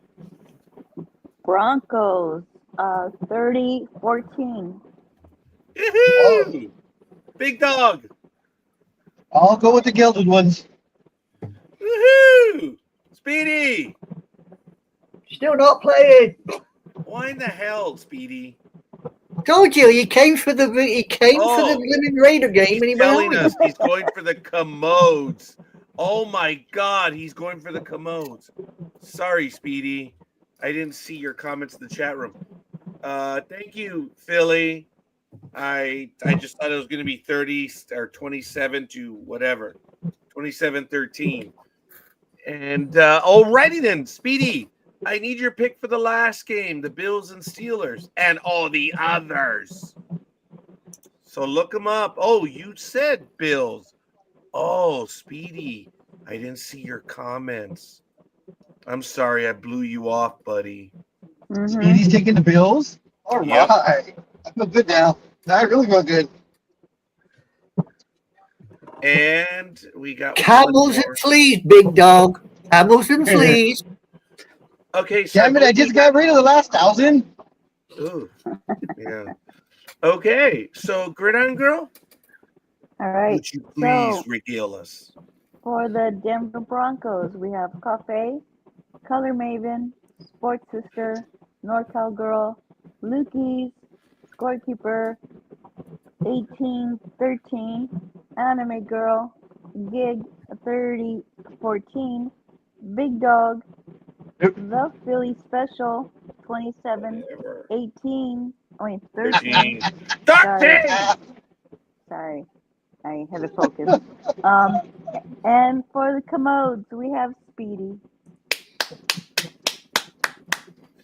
All right, final game, Monday night. Anime Girl?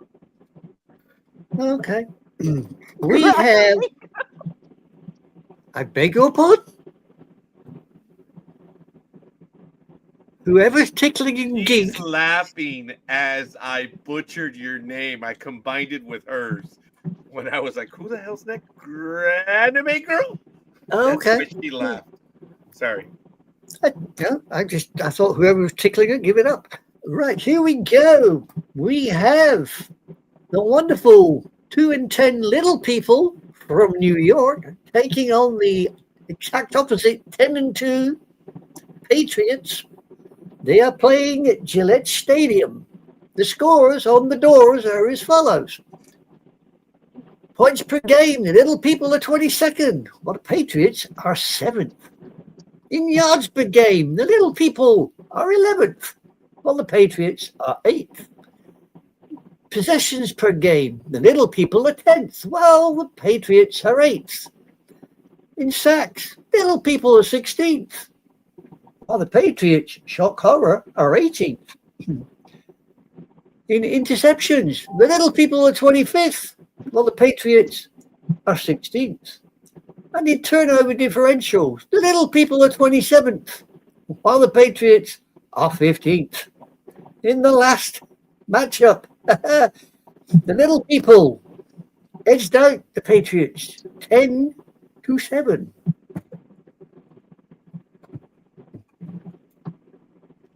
In the last 5 games, the little people are 0-5, man. Jeez. They just 0-5. And the Cheatriots are 5-0 in the last 5 games. Yeah, 9 in a row, I think, all up, haven't they? Really? That many in a row? Wow. I think they're 9 in a row, the Patriots. That's impressive. Man. Okay. Fair enough. So the betting line is -7 for the Cheatriots. Do we have a win probability? Yeah, those little traders are going to take it 74.3%.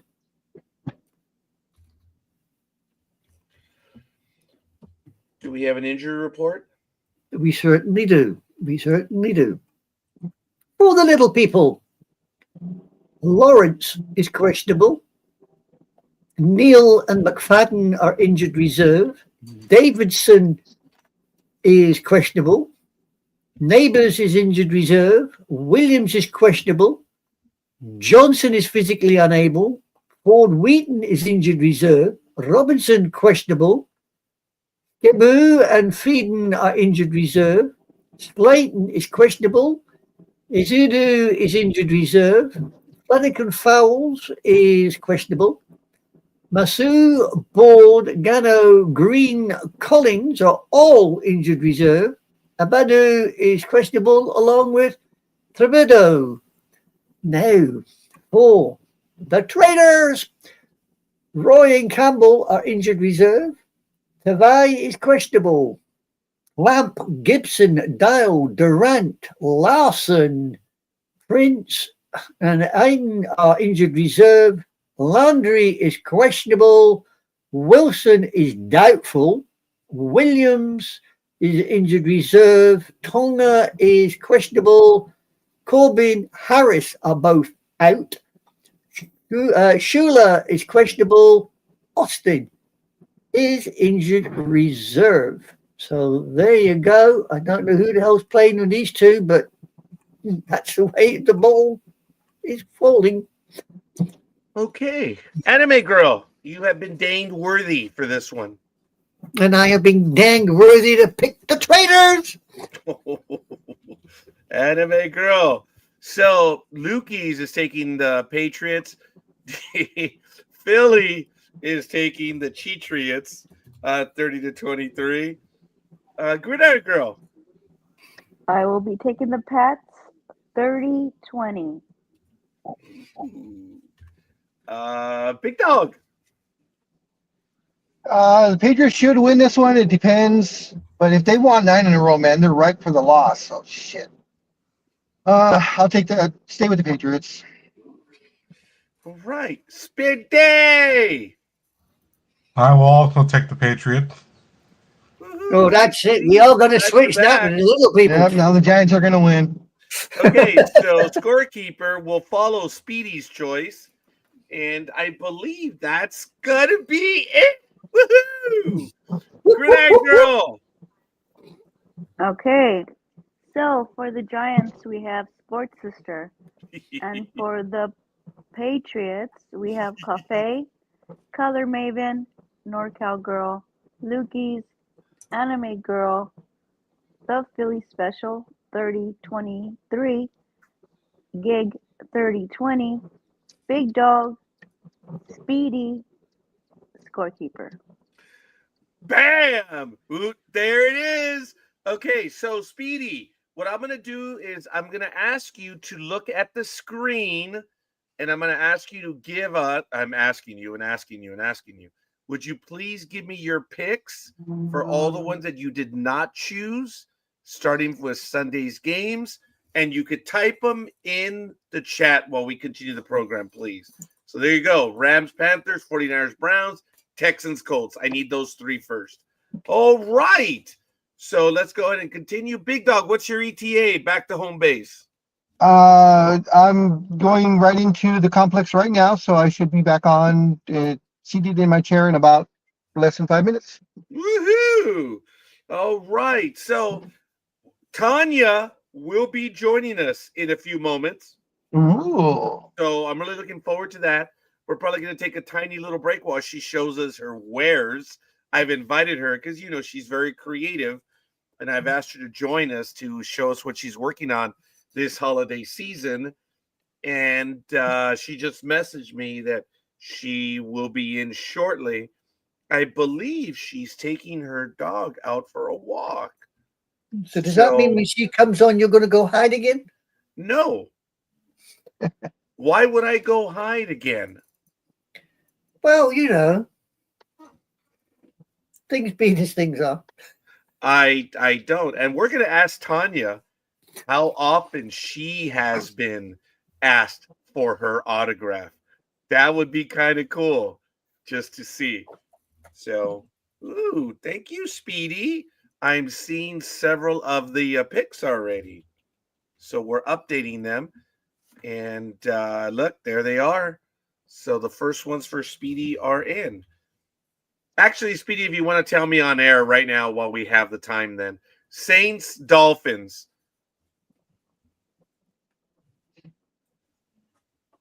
I'll go with the Saints. Okay, thank you.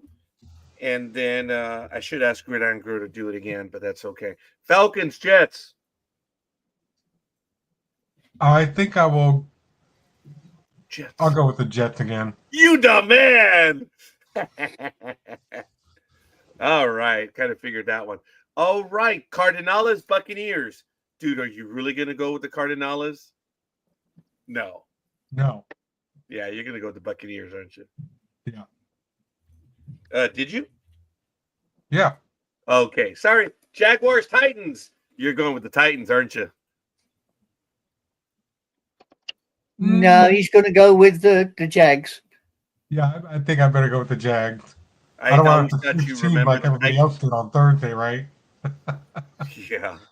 Yeah, that did happen. Vikings, Seahawks. Oh, we already got you from there on out, buddy. Oh yeah, we're good. Okay, I'm going to go ahead and update everything. Like I said, Tanya should be joining us shortly. Big Dog will be returning. Yep. Gridiron Girl, what did you do for your Thanksgiving, if you would like to share with us? She don't. She I guess remains she doesn't want to muted. share. I guess she doesn't want to share. She don't want to Speedy, share. what did you do for Thanksgiving? I went to Pittsburgh. Well, first I went to Antioch to meet up with my good friend, the pictures on Facebook. And then since my best friend Anthony, the big tall guy that you've met before, since they live like 10 minutes from each other, I just drove straight there. And then I had to come back because I'd be at work yesterday. So I came back Thanksgiving night. How was it, buddy? How was Black Friday? It was crazy. Because Did you get anyone try to steal from the store? Nothing happened until after I left, because when I left, the back alarm went off. So that means somebody went out the back door. Ooh. So they had to run back there and turn that off and close that door. Yeah, don't you hate when you use the back door? Yeah. But when I got there yesterday, I couldn't remember because, the stupid brain tumor stuff. I'm like, why are people coming out of the store? We're not even open yet. And it wasn't until later one of my coworkers were like, remember, we open at 7 a.m. because of Black Friday. I was like, yeah, okay. So, and I check my schedule. I'll be at work all next week and probably through New Year's. So they might throw a couple of Saturdays in there too, they said. So we'll see. Bob, they got you busy, buddy. Oh, yeah. All right. Well, folks, I want to ask you to review the posts on Sports Talk with the Guys. The games have been updated. So if you guys do me a solid, you can go ahead and do so. If Gridiron Girl has returned, what did you do for your holiday, your Thanksgiving meal? I cooked. I cook. I just did. For my mom. Those were the best times of my life, my childhood, with my mom's cooking, and they're no longer there. Most of my family members that matter to me, anyways. Thank you for the invite. Well, I did not know. I'm just kidding. You said for those that matter in my life. When I said thanks for the invite. Oh, okay. So, anyways, yeah, I do it to honor my mom, and I cook everything that she did, and I did that while watching football. So I spend probably all the time that football was playing, I was cooking. So yeah, I was tired. I bet you were. I went with Norms this year, and we ordered the meal, and unfortunately, it took them an hour to deliver it to us. They were very uncoordinated, unplanned. It was the first time ever that that's happened. Was the food good? It was good as always, but we just had to wait and wait and wait. We set the 3:45 pickup time. I did not get the food until after 4:45. So, okay. So you didn't eat there. You just you picked it up. You pre-ordered. That's correct. Yeah. Okay, that's cool. It probably would have been better had we just gone ahead and eaten there, but the meal was good because I ordered extra. For those that know, I ordered the family meal, and then I ordered an extra ham and an extra quart of the gumbo soup, and it went almost 2 days. So the family was happy. I'm just unhappy with Norms that it was very uncharacteristic for them to take an hour from their time. They had a new manager there, and it looked like they were running with the you know chickens with right their ahead. heads cut off. Yes, or turkeys with their heads cut off. Oh, that's stressful stuff. Yeah, but the food was good. Norms delivers both figuratively and literally. It's Was just it was it as good as Public Works cafeteria food? young One lady. Thanksgiving. That was one of the greatest Thanksgiving meals I've ever had in my life, and that was on a Wednesday with Gridiron Girl. I thought it was so cool because Gridiron Girl, I think she knew I always took the 3 days of Thanksgiving. And being that she always knew I was off, she asked me, "Hey, are you going to actually be in on Wednesday?" And I said, "Yes." She invited me over to the cafeteria at Public Works, and they were preparing a Thanksgiving meal. Let me tell you, young lady, for a cafeteria meal, that was That's pretty cool. I good. remember that. That was a good meal. I remember it. So Norm's is a good choice to get a pre meal. I'm sorry, what was that? What is it? What does it include? The meal from Norm's. Oh, and Norms? I might just Yeah. go and see if I can find a picture of it. But it had, of course, the turkey. It had the stuffing. It had the soup. It had a salad, which was really fresh. Choice of whatever. What else did it have? Mashed potatoes and gravy. It's a 4-course meal. Okay. So And then you it's get a pie too, right? and the pie. Oh, Nice. that was fresh. Oh, I just had the last bit of pie late last night. Gmo said, "Did you want to split the pie with me?" I said, "Yes." Now? Yes. As in right now? Yes. I will finish it with you. Um, it was good, folks. And they were not as full as I thought that they were going to be. They they could have accommodated anyone. And I was genuinely surprised with that. It's look, my only thing is we had to wait there an hour.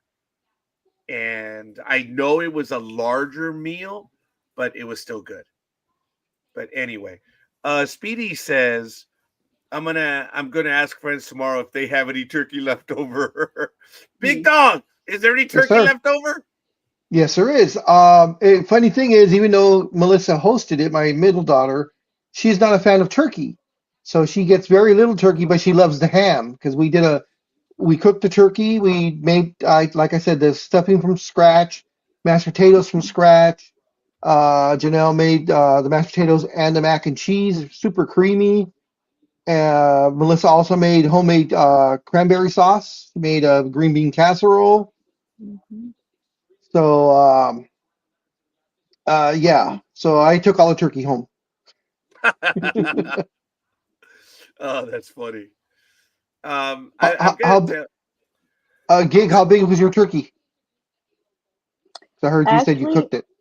actually, I did a half a half of a turkey. Okay. At Trader Joe's, they have it. Oh, It okay. was so it was so I tried something different this year, and it was Mm-hmm. brined. It was Oh, brined. okay. So How'd you like that? yeah, it came out really good. Yeah. I was having some afterthoughts because I heard that brining is not the way to go, but it was brined in like herbs, and it was really good. So yeah, I was satisfied with Yeah, that good. outcome because it could get bad if you overcook it. Yes. You're Yes. done. I saw a video. I laughed my ass off on this one, and I don't know where they're at, but in the background you hear a little girl, and she's all, "Grandpa, what are you doing?" And he's walking up, and I guess they deep fried the turkey. Uh, So he's like, "Oh," he goes, "I'm taking the turkey out." He goes, "It's time for," he said, "It's almost time for dinner." He goes, "So you want to watch?" He's like, "Yes." So he gets his hook and he pulls it out, and the turkey was darker than this color. Oh, no.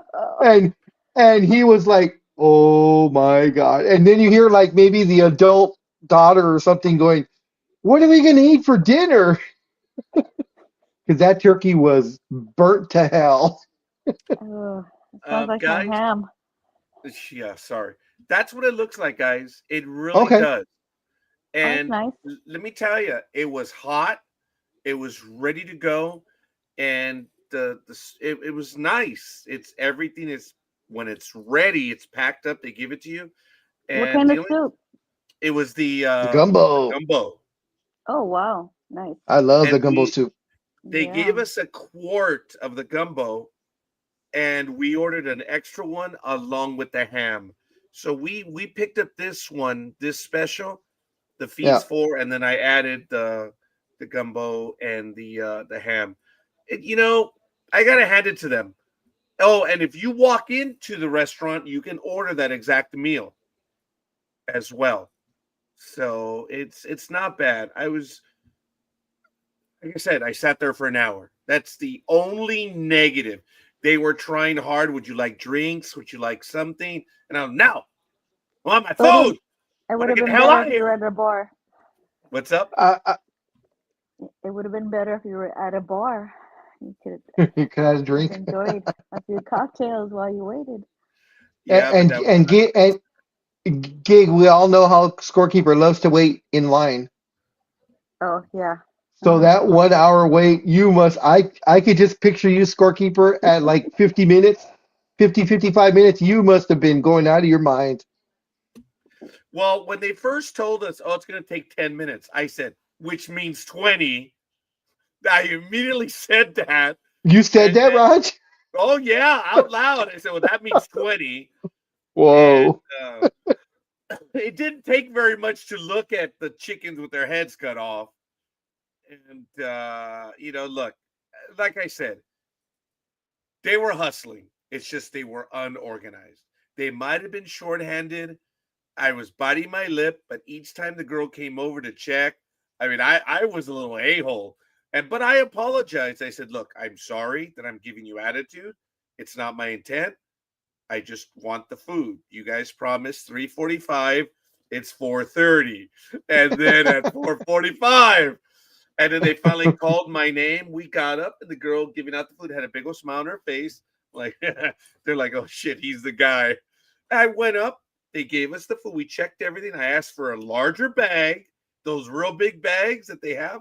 I asked Yeah. for another one, and Gmo and I walked out. See, and since parking is a BITCH right here on Big time. Thanksgiving, if you move your car a little bit, it's gone. So I took a lift, Oh, and okay. I made the driver wait. Driver was cool. I tipped him, but I was angry that I had to tip him because You made him wait. So he agreed to wait the whole hour? he waited. Yeah, no, Oh, I snap. thanked him Wow. for his time. Now, Wow. but this is how Lyft, and I can say it as a Lyft driver. This is how Okay. they rip off the drivers. The fare to and from was about $27. He waited more than 45 minutes and the fare jumped to $31. That's Wow. nothing. Wow. That's Wow. nothing, guys. Yeah. Driver's time means nothing. So no, because when they told me 10 minutes, I walked outside. Dude, they just BS'd me. So I gave them a bit of cash right there and then went in. And then when they at the third 45-minute mark, when they said we're finishing your sides, we need another 15 minutes. Oh, I was gonna go volcanic. And would you like anything to drink? I'm like, no, just want the food. So I went back to sit down. And like I said, I get it. I know they got to deal with sucky situations. But I told them, I said, I'm going to go sit down because I'm going to say something. And speaking of saying something, ladies and gentlemen, happy Thanksgiving. Good morning, Ice Queen. Sorry to wake up the neighborhood. How you doing? Morning, Tanya. Oh, bye, Tanya. Nice to see you. Well, shit. I guess I woke up the neighborhood. See, you pissed her off. You pissed her off. She should be nice and calm. She just came back from Disney World. Okay, Gridiron says I'll be back. Have to take care of some wheezy business. Okay, You Gridiron gotta walk the dog. Thank you. Got to walk the dog. Go walk that dog. Scorekeeper. Who isn't short-staffed? That is true, isn't it? Yeah, but in our Matt, that's excessive. Especially since he put it in beforehand, and he was given a pickup time, and to walk in at that pickup time and still be another hour. That's a more than excessive, actually. That food looks good, though. We don't have a Norms here, though. That's the only problem. We have Black Bear, we have Denny's, and Black Bear is probably the most comparable to it, don't you? Wouldn't you agree, Scorekeeper? Yes.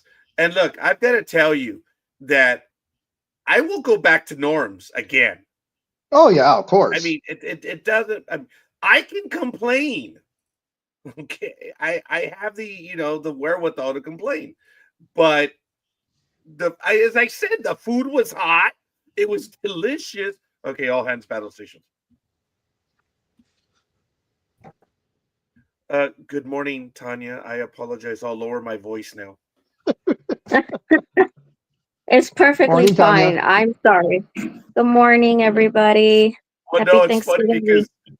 I greeted you and I was a little loud, and you looked at the button. It looked like you cut me off, and I was like, "Oh shit, here we go." he did look like that.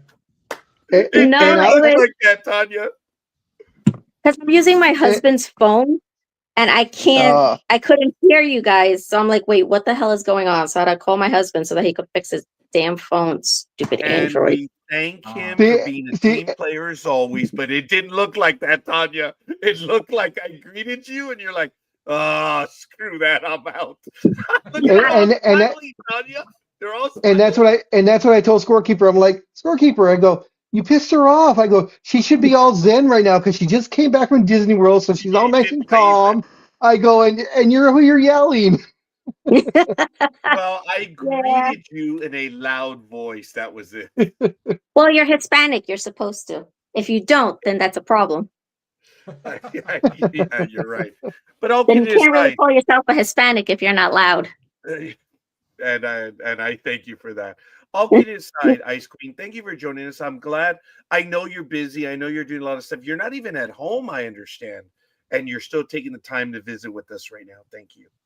Yeah, because I decided my sister couldn't come up for Thanksgiving. I didn't want my parents to spend Thanksgiving by themselves. So after I got off work Thursday night at like 11:30 at night, I drove up to Pennsylvania to spend Thanksgiving with my parents. That's so nice of you. Nice. Okay, now here's the amusing thing. The way I look at geography, Tanya, it's like, wait a minute, you drove up to Pennsylvania?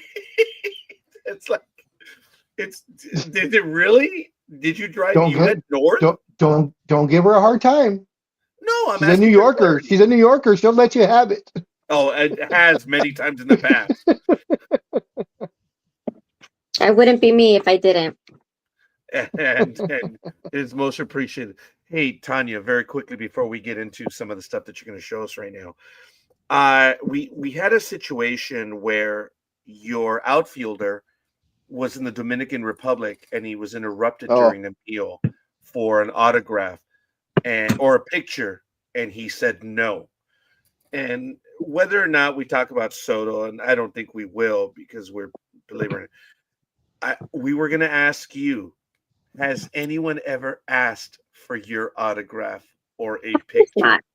No. What do you mean? No one? Why would somebody do that? No. Well, Scorekeeper, you have to remember she is great at what she does, of course, but she's behind the scenes. Yeah. So, well, but she has a significant internet presence. She's done programs yes, she does. over the years. She has a fan base. She has a fan base larger than mine. Well, probably what it is also is that they're afraid to, as beautiful as she is, they don't want to approach her. They're just afraid of that beauty of hers. Well, actually, they do know her from on air, They probably think Tisha's gonna beat their ass. Yeah, you're right. No, nothing like that. But again, Tanya, we thank you for slumming it with us. And why don't you share with us some of the stuff that you're working on right now? Well, it's crazy because I'm actually working on nothing. I'm just, at this point, I'm just working on Christmas cards for a retirement home. This way, for those who don't have, anybody visiting them and stuff like that, this way they don't feel forgotten. Oh, that's so nice of you. Yeah, because my mom told me that the library by her, they're collecting Christmas cards for that. And I'm like, Okay. cool. I'm going to make a bunch. And then mom, just give it to them. This way they can do that. Because 1 year I also did that for Give Kids the World Village, I think it's called. Down in Orlando. I collected portions of my sales went to fund them. It's basically for kids who have cancer. So that their families can go to Disney, SeaWorld, and all these other places. It's really great because they even have like a mini amusement park in the village also. But I had taken a portion of my proceeds and I gave it to them for my sales. So I was like, you know what? Let me do something this year too. I apologize. I was going to ask you your website. We can also have it on the background. Sure. I will send it to you on Messenger. Thank you. And that way we can post it in the background as we're having this conversation right now. Yeah. But right now what I'm doing is I'm working on like Wicked tumblers. Yes. Okay. Because I know a lot of people love Wicked and people just don't stop talking about it. So I'm just like, guys, come on. I mean, I get it. Yes, it's great. But good Lord, that's all that they talk about at my job. So I was like, you know what? Last year, somebody requested an ornament. So I made an ornament for them so that they could give it as a gift. But I'm taking that same design and I'm putting it on tumblers now. So basically, it's like a black tumbler with Glinda, her image, and then also an image of Elphaba. Yep. So that people can see that. But it's cool because it'll be double-sided. Oh, So wow. we're trying to find an image of the actual ornament. Okay, so this is what it would look like. Ah, there we go. Oh, you know Roger what? has Sorry, it right Tanya. there. Let me go to your screen. Sorry. I was having the background while you were talking to us. I'm sorry. No, that's fine. Okay, go ahead. So. Oh, yes, right there. The same one. Yeah. You put the other one back up. Yeah, and then like right. on the back side, it has a broom and a wand.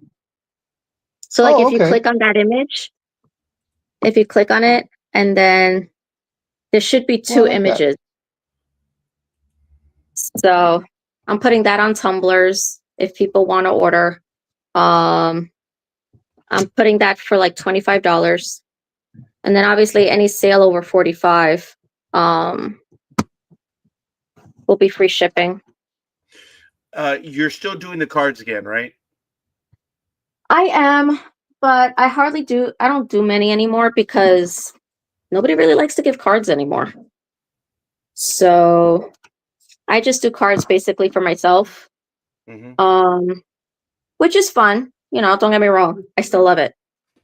But at the same time, it's like, oh, is anybody going to order? No? Okay, cool. Every once in a while, I'll get special requests. Like I'll get an email, be like, hey, can you do a custom? And I'm like, oh, are you kidding me? Customs are like my favorite thing on the world to do. It allows me to be creative. So between that and sweatshirts, like I had somebody ask me to do a Disney themed Veterans Day shirt, which was absolutely fun and an honor to do.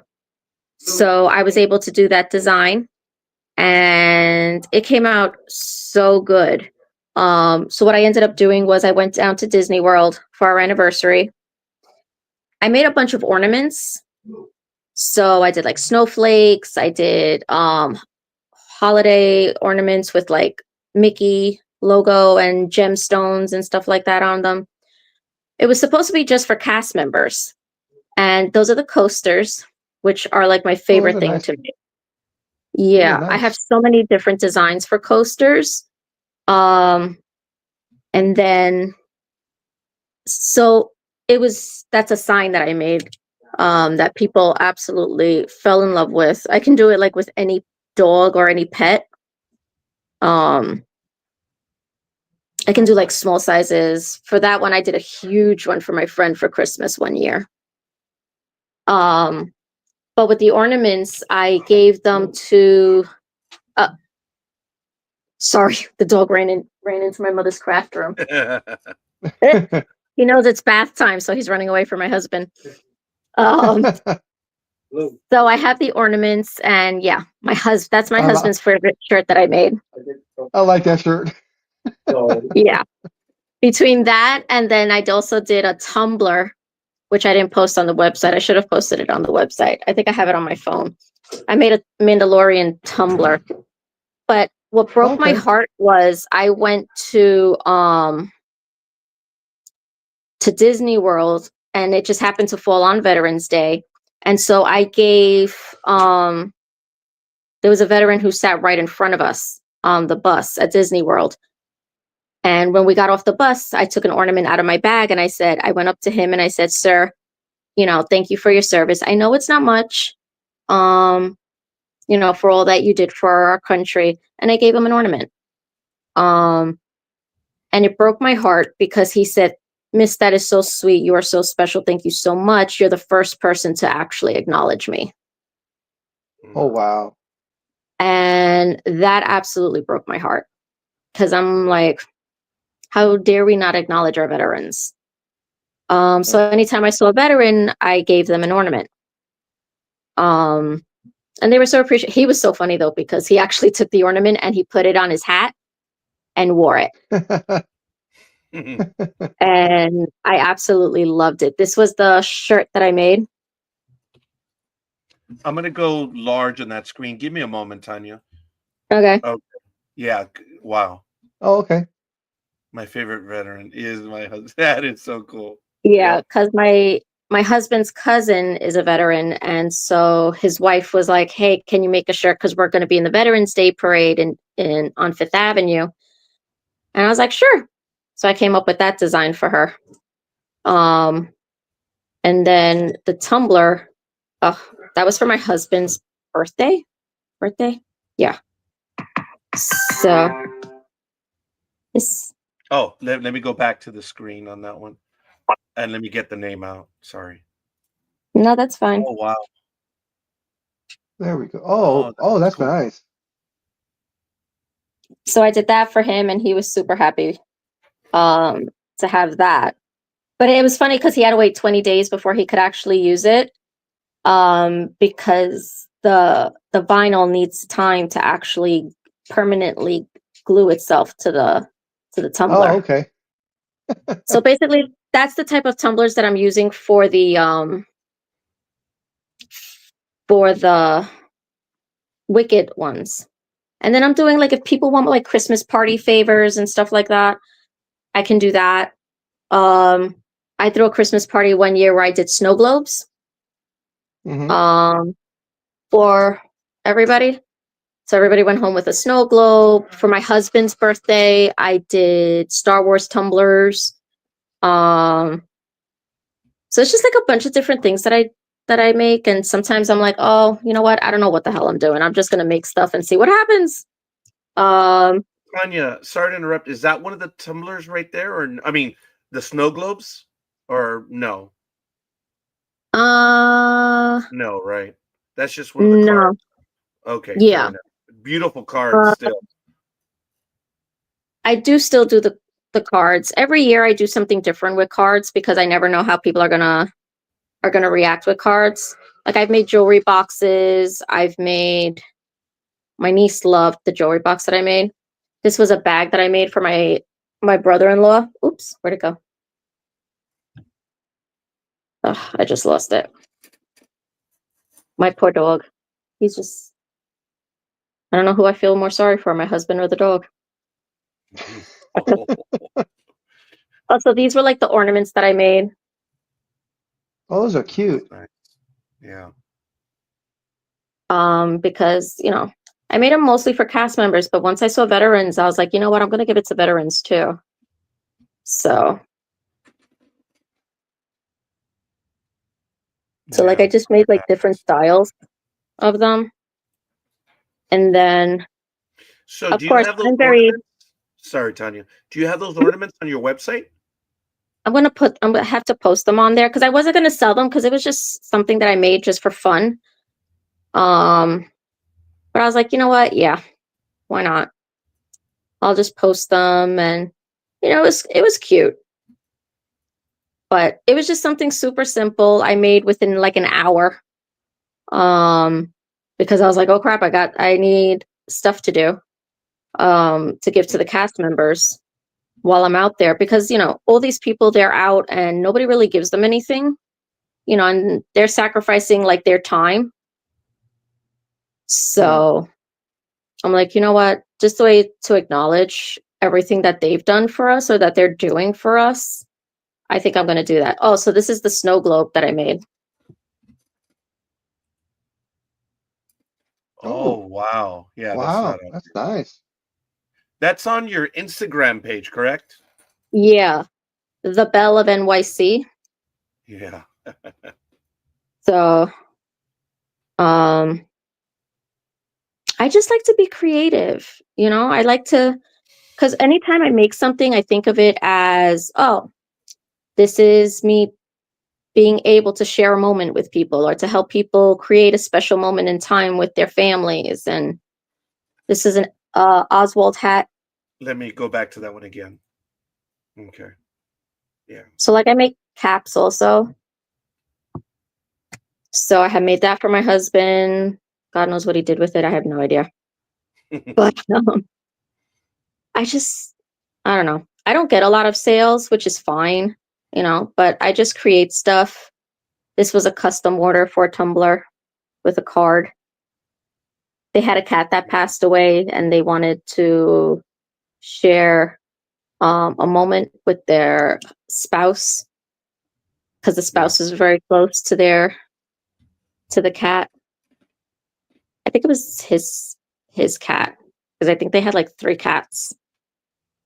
But yeah, like I said, I don't get a lot of sales, but at this point, I don't really think I do it for the sales. I just do it for, one, it's good for my mental health, and 2, it's just something that I get to share with people. Well, the reason why I reached out to you, and I thank you, Tanya, I didn't mean to cut you off. The reason why I reached out to you yesterday was Thanksgiving is over. I've ordered cards from you twice, and I was thinking of doing it again. And I was like, you know what? Nice. She hasn't been on with us in a while. So maybe off air, we'll talk real quick. Or I want another. Well, actually, I want 10 more cards. So, and I love the variety that you did. And let me know what I need to do. Either you can bill me direct or I can go to your website, whatever you want me to do. But I can Zelle you so there's no charges, no credit card charges. I mean, if you want pay by credit card, no problem. But I do want another 10 cards. I'm going to ask you for tumblers moving forward, especially during tax season, Tanya. Oh, 100%. It's going to be very simple. It's going to be Jedi.tax. That's it. So we will need to talk about that because on a side note, the firm is growing. I want every preparer to, I never thought I would say this, but I want every preparer to have a tumbler. And anyone who's part of the firm is not here at the moment. So among other things. You just have to let me know if you want me to put lightsabers on it. I'm gonna avoid the Disney litigious opportunities. No, it would probably just be Jedi.text. That would really be it. Because if anyone's been to the website, the only hint that it is Star Wars related is the color purple. That's it. Makes Because Wendu. yeah, very good. Because Disney has a lot more money than I do when it comes to the illegal people. But since the tumblers are going just to your staff, It you won't should at matter. least They have won't go after you. you should have at least a Palpatine, silhouette or something in the Well, background. I could probably get away with that for me, but I'm going to talk to Tanya about that. But I have people from the entertainment industry that are my clients, and a few people have, their eyebrows have gone up on my business cards, and I'm like, I Really? didn't make that. Oh yeah, I didn't make them, Tanya. A client made them for me. They're actually really cool. But Let me see. Do you have one there?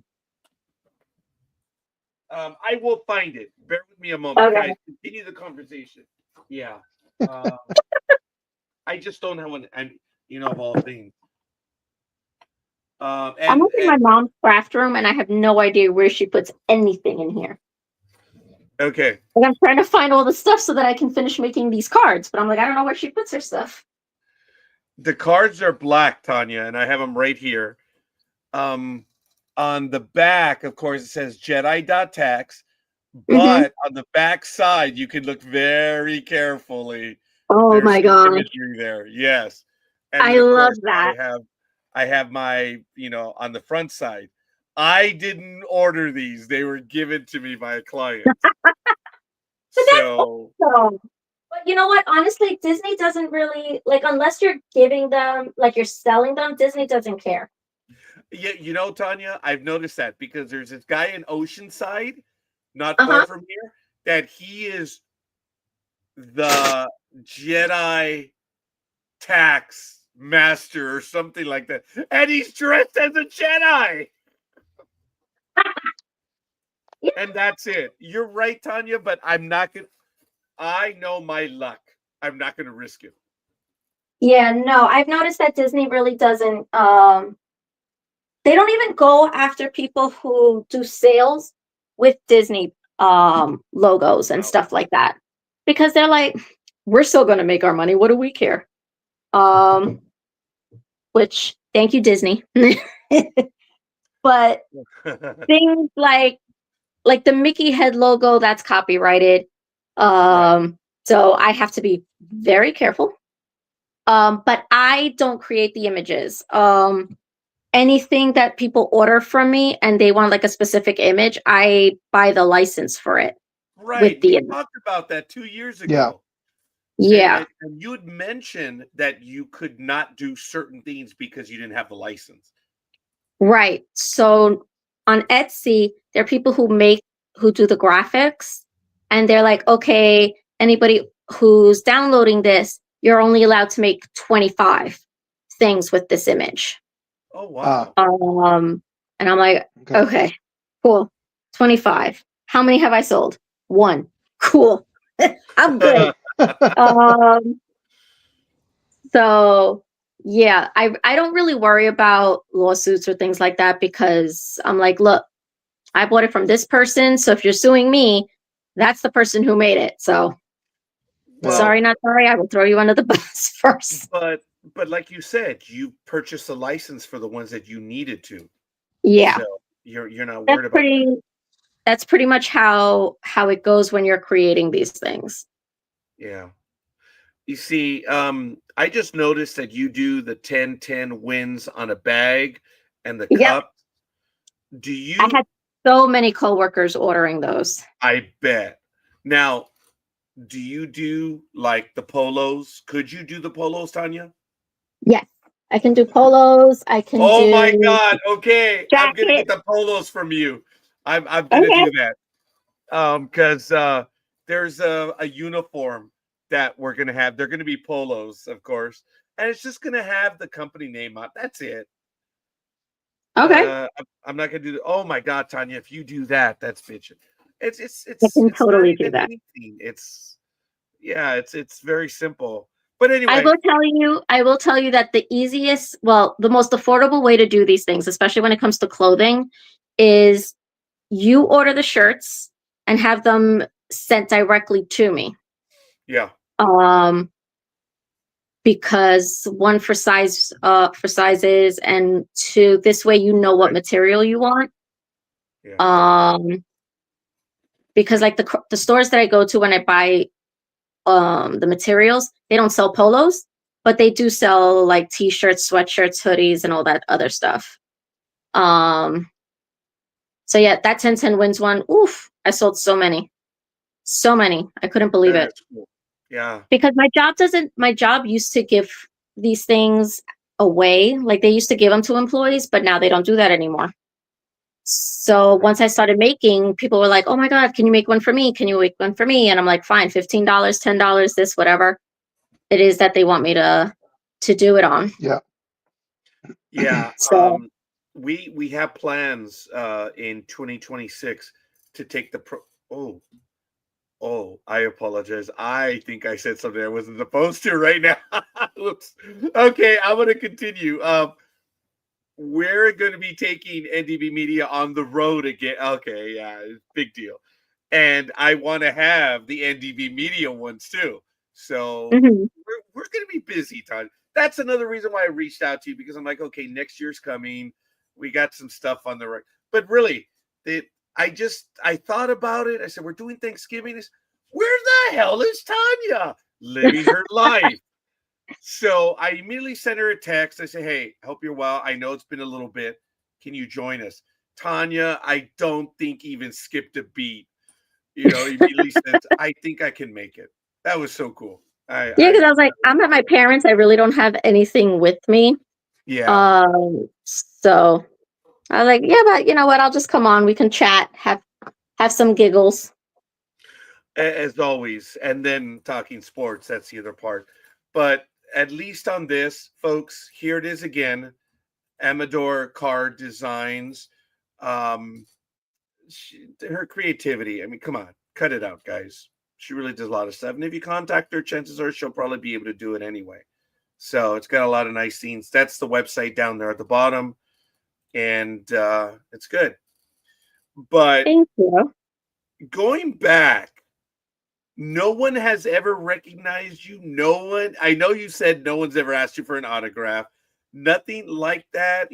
Because I did have a moment, Tanya. It was in 2011. I was in downtown Los Angeles. I was talking to a coworker about the sports program, and it's something big that happened. And I said the guy was wrong. I think we were talking about the San Francisco Giants catcher that got nailed. Remember that one a long time ago? Oh And yeah. Posey My broke his God. leg. Mm-hmm. It was around that time, and I said, nope, the runner was gunning for him, but whatever. And someone said, Mm-hmm. hey, are you the scorekeeper? And I was like, yes. And he said, may I have your autograph? And I was like, That's cool. what? Yeah. And I told him, oh my God, Big Dog, someone has my autograph. And that was, we'll say, in 2011. Do you know how many autographs I've given ever since then? Never been asked. I figured, Tanya, that local girl makes good. I had thought that you'd been hit up maybe once or twice or 50 times for an autograph. No, I mean, I've been recognized on the train. Oh, you have? Okay. So you have been. Which is kind of creepy because I'm sitting on the train and they don't even acknowledge me by my name. They acknowledge me by like my website or user handle. And I'm like, Yeah. who are you and why are you asking? Like, this is New York. And you're calling out my name in the Bronx on the subway. And I'm like, okay, there's plenty of people around. I'm good. Yeah. And they're like, "Oh my gosh, I've seen you on your, I follow your website. I've seen you on a couple of the podcasts and this, because I've been on multiple podcasts." And they're like, "Oh, you're great. You know what you're talking about." And I'm like, "Oh, thanks. Appreciate that." It happened to me at a baseball game too, where Oh, somebody really? came out and they were like, "City Fields of Dreams." And I'm like, Yes, City Field of Dreams. Yep. I mean, the site unfortunately doesn't exist anymore, Yeah. but because I don't do sports anymore, unfortunately. My Don't let Blue in here. My mother will kill me. Sorry. No, it's Dog okay. just got out of the shower and he's like shaking and he's running into all the rooms. Great. Mom's gonna kill me. But Johnny, close the door so he doesn't come in here. Chaos. My life is chaos and I love every minute of it. But it is cool. I will say it is cool. I've been mentioned on the radio. When I was doing sports, somebody had called me a rising star in the industry. Yeah. And I was very much looking forward to pursuing it. But unfortunately, I ended up in news and now I want to die every single day. I hate it so much. And my boss knows it too. He's like, "So why are you here?" I'm like, "Money. I got bills." Yep. Like, let's be real. I mean, especially now with the political climate as it is, you probably really hating it. Oh, 100%, because we get calls and Oh yeah. people are just rude and derogatory. We've been threatened. Wow. Yeah. And I'm just like, is it really worth it? Well, even on a sports level, I don't say it all that often because I don't want to give light to it, Tanya. But every now and then, my co-host will hear me complain or talk about the email that I receive. NDB Media has been threatened because of a comment from a host or a joke that it was of a political slant. I ignore them the best I can, because if they're stupid enough to send me from an email, it's like, okay, it's the ones that you cannot trace, the emails that, those are the scary ones. Because if they know how to do that, then it's something. Because when you go to respond and their email is shown and it's a generic email, it's like, okay, they're just angry. Yeah. I mean, don't get me wrong, they're scary enough as it is. But the ones when you try to respond and there's no email that shows up, it's like, oh, okay. Those are a little more serious. It's fortunate for us because we have a local precinct that's like 2 blocks from us. Yeah. From the job. Okay. So I'm just like, okay. Well, I mean, I've had people like, "Oh, we're going to come to your job and do this, this, this, this." And I just look at the email and I'm like, okay, good luck with that. We got Homeland Security right there and we got a precinct 2 blocks down. Yeah. Well, you do have a higher profile one. Look, I think people are just angry, and like whenever I've received those, I did forward one about 5 years ago. I did forward it to law enforcement because of the nature of the threat. But beyond that, no, I get those emails all the time, and they're people just being stupid. Yeah, but you also, at the same time, yes. I mean, obviously, take them seriously because you never know. People are nuts. Yep. And like you said, because of the political climate. Monday Night in America, I don't know what to do because it was a political commentary program. And I don't want to venture out. I mean, the reality is the network is so big, right? I mean, we have so many programs going on all the time. You say it like that's a bad thing. Well, it's not, actually. It's kind of cool. We have sometimes up to 3 programs a day. It's crazy. our That's numbers. fantastic. You know, Tanya, we used to like, oh my God, we had 10 listeners. Oh! And now Michael and I, when we're talking about it, and even when I talk to Big Dog, is, dude, we had 500, you know, in the first hour. And it's like, wow, it's crazy. That's fantastic. But you know Well, what? I mean, you guys have been doing this for a really long time, and it's nice to attendance see does that you're mean growing. something, Tanya. Yeah, look, Showing up every day does mean something. yeah. And the fact that you guys are still growing and stuff, I think that's fantastic. And I'm so excited for all of you guys. Yeah, Tanya, and I want to thank you for that, but there's one tiny little problem with that. What? You never left, kiddo. You're still a part of it. Let me tell you, Tanya, when you put up that image a few months ago, the conference, when you used the image, I'm like, oh my God, Oh. I forgot about that. I shared it with everyone. Remember, Big Dog? Did you guys see Tanya's post? Did you see? Oh, Yep, I was telling everyone. Oh man, that was so cool. I'd forgotten about that. Yeah, because I was like, you know what? I don't have any, it's not like I'm part of, because I was still in school at the time. So I was like, you know what? I'll just use NDB Media. So when I went to that sports conference where Kim from the Dodgers was, when she was assistant manager at the time, Yes. I just put NDB Media. So anytime, I networked or anything, everything was NDB Media. Yeah. Yeah. And there's another. I think she allowed it to happen because she actually heard about the tantrum I threw when she didn't get the job with the Angels. Oh, Oh yeah, I remember that. You Well, were livid. but hey, it's about paying your dues. That woman paid her dues. 100 times over. But 100 now times she's got the job with MLB, right? Yeah, honestly, I wish she would, because my ultimate goal was to be a general manager. Well, So she when I had finally made it. spoken, yeah, but when I had spoken to her, she was, at the time I was still in school and I was in Los Angeles, and she said, you know what? If that's what you want, we can set you up with an internship here, and we'll see what goes from there.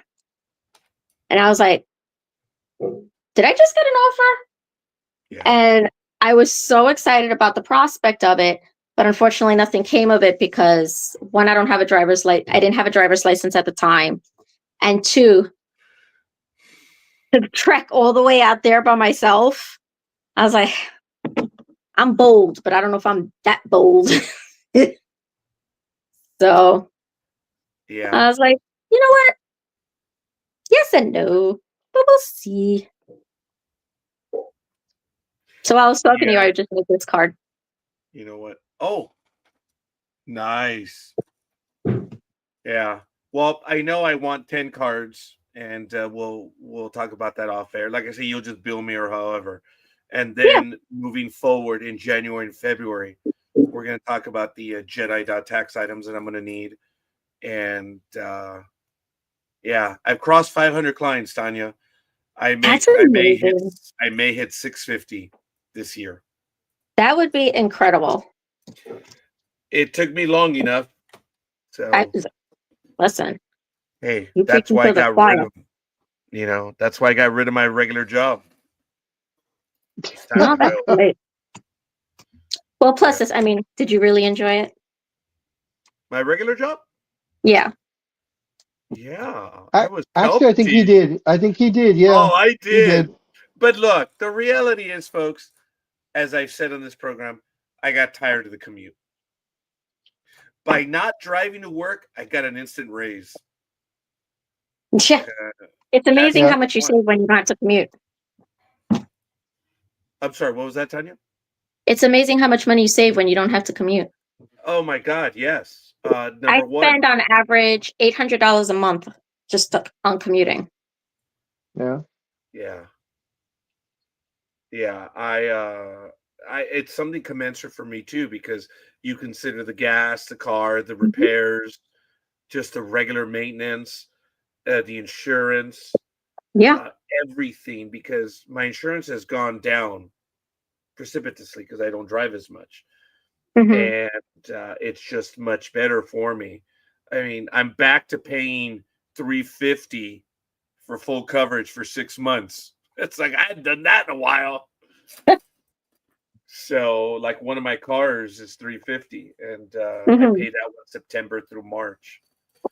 Wow. Which one of the fleet? Which one in the fleet is that?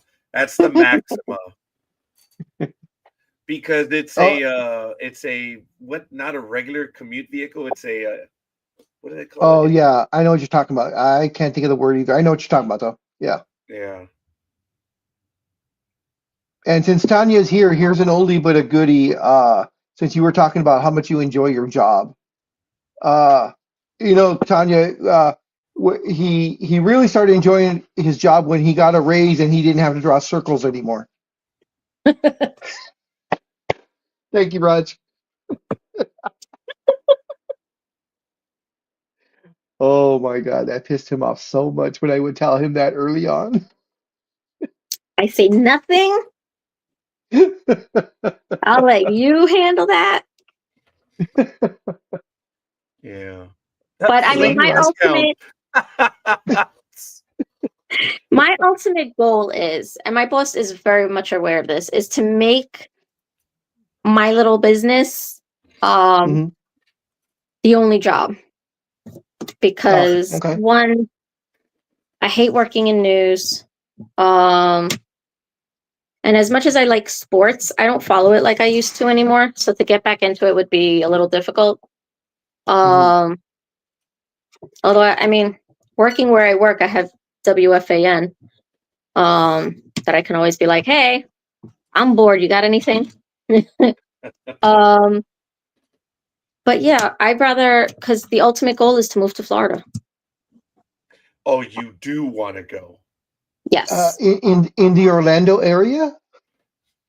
I would move to Celebration, which is Disney. Oh, okay. Disney, but not Disney.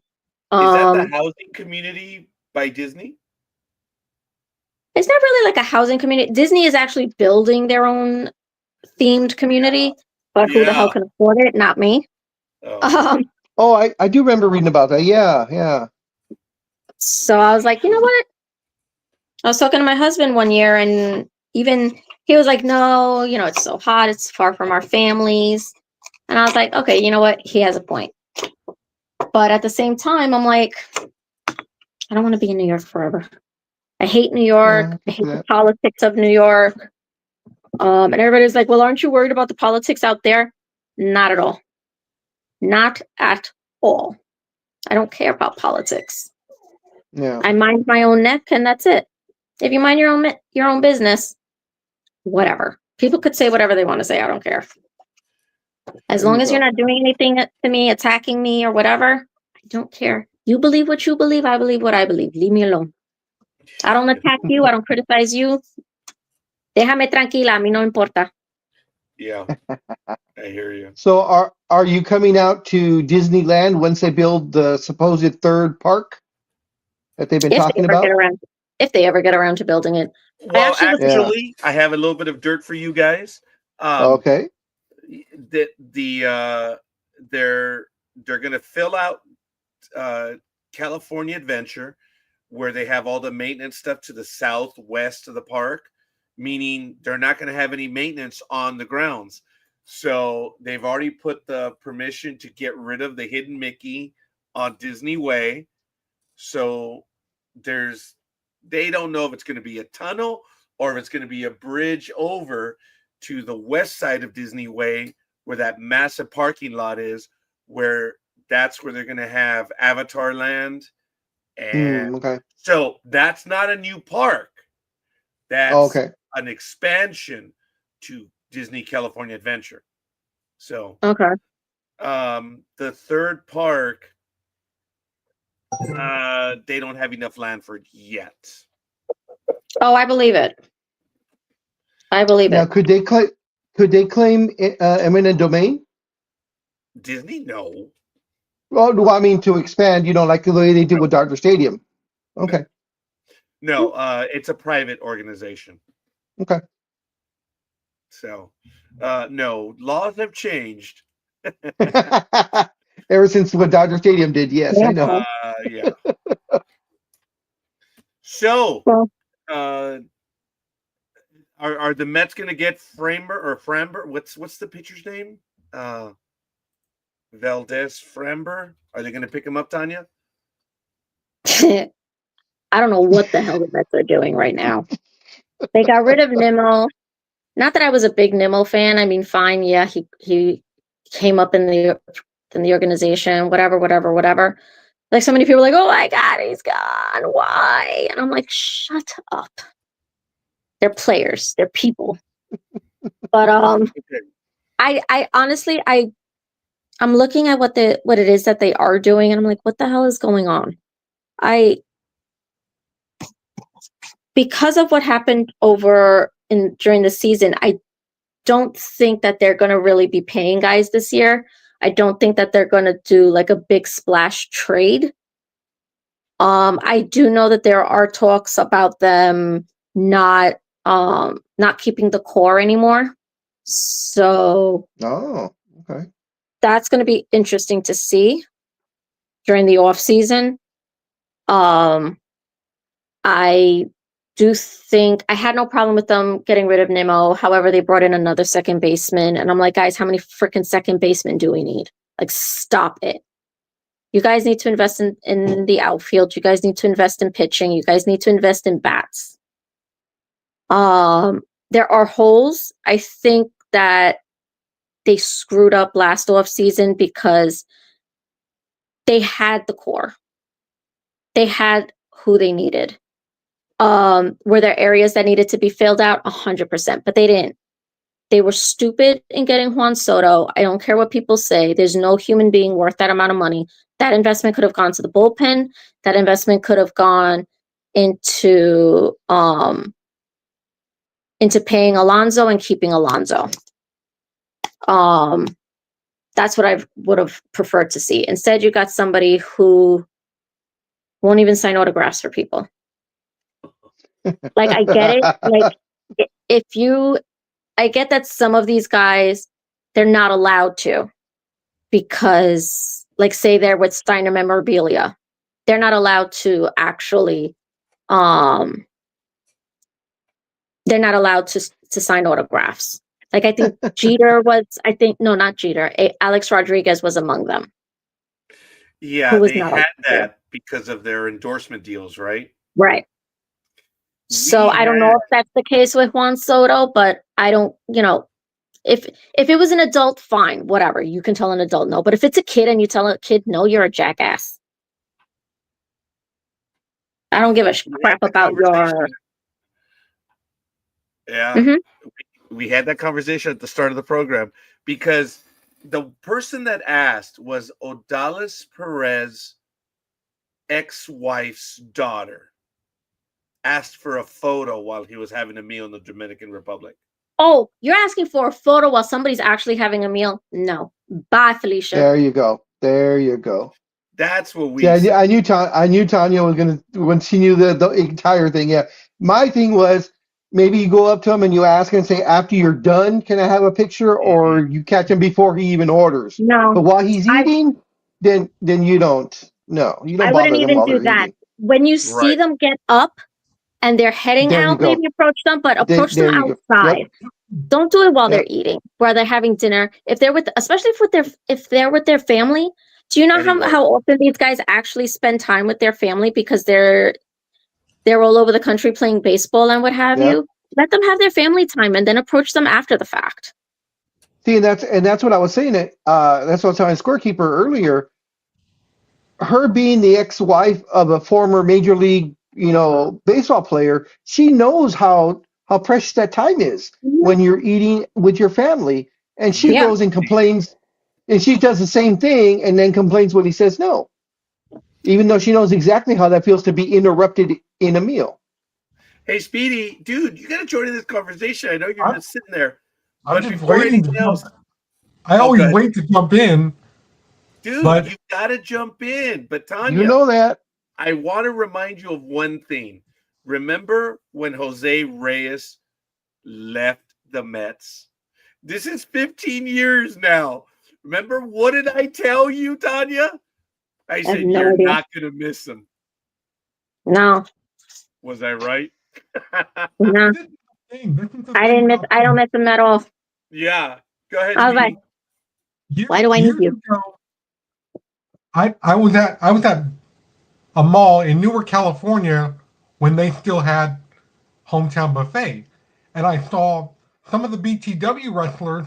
They were eating, and I'm like, "Oh, they're here." And my neighbors were with me, and they were like, "Go say hi to your friends." I'm like, "I'm not going to go say hi to my friends. They're eating, obviously, having a meeting because they were with the promoter." hmm And then afterwards, they were like, "You could have came over and said hi." I'm like, "I didn't want to intrude. You guys were eating. What am I supposed to do?" And they're like, Yeah. "Yeah, that's true." But Tanya, how did you feel about that one lady this summer in Philadelphia where she grabbed the ball, acted like it was hers from a kid? Oh. We talked about this on the show.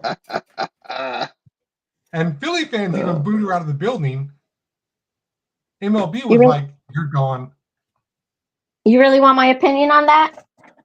Yeah. I want to hear it. I want to hear it. me and Big Dog do.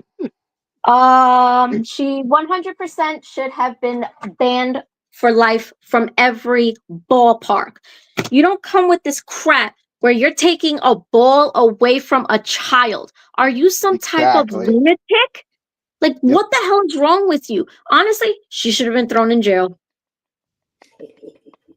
I would have put her in jail. Didn't Philadelphia once have jails in their ballpark because their fans were stupid? Yes. Well, here we Yeah. are. I mean, come on. And what got me is after when she got all the flack and ended up getting fired from her job, she couldn't understand why everybody was against her. I'm just like, really, lady? From a kid? You take it from a kid? Oh, the entitlement. And Yeah. she Oh, told- yeah. I then remember she the told dad. the media. You She could told see the media, shock. I didn't do anything wrong. Yeah, I don't know you what everybody's did. so pissed off about. Her contention was that she should have caught the ball. She said she but you did catch the took it ball. away. Oh, But well, remember, video doesn't lie. okay, but I do. Go ahead, Speedy. She honestly, anybody who takes a ball, first of all, you're a grown ass adult. What the hell do you need it for? Exactly. Yeah. Honestly, are you going to be sitting there looking at the ball like, oh my God, look at this? It's a ball. To a kid, it's the whole world. But to an adult, grow up. Because every time I look at you now, I just want to throw up. I love you, Tanya. Like, honestly, you've got to be like some type of special. Oh, yeah. Especially know the way the dad got it, went and gave it to the kid, and she just marched across that entire section of chairs and stuff to go up and just get in his face. Yeah. You know, first of all, I wouldn't have given if that was my kid or like my grandson. No way in hell am I giving that ball back. Okay, Big Dog. The reason why he gave it up is like all of us, when we're out in the wild, we've heard of Sasquatch, but until we actually see Bigfoot and we see a Karen in the real world, oh my God, they actually do exist. Nope. You're actually scared of them. Nope. I don't. Nope. I'm old. I don't give a shit. Well, look, the rules in baseball are very simple. It's I know. He who comes up with the ball wins, sadly. Exactly. It's a free for all, and whoever grabs it, that's that person's ball. Yeah. And it doesn't matter if you say, well, I had it and he took it away from me. Yeah, well, okay. Sorry. Well, Just tell like that to the video. That's the way just like people last are. just like last year. Remember the 50-50 ball from Yeah. Ohtani? Really? When that one little kid said, "Oh, I had it in my hand," and they clearly showed that they were fighting for it, but the other guy came up with it, Yeah. and the kid tried to sue him in court. And the court, as soon as they got to court, they laughed him out of there. No way was it going to hold up. I remember I told Big Dog someone was in a big race and they were going to be in Anaheim. I said, if we go, dude, if we were to get the ball, remember when I said we're out, we're gone. Yep. If you get the ball, you really can't stay in the stadium because they will.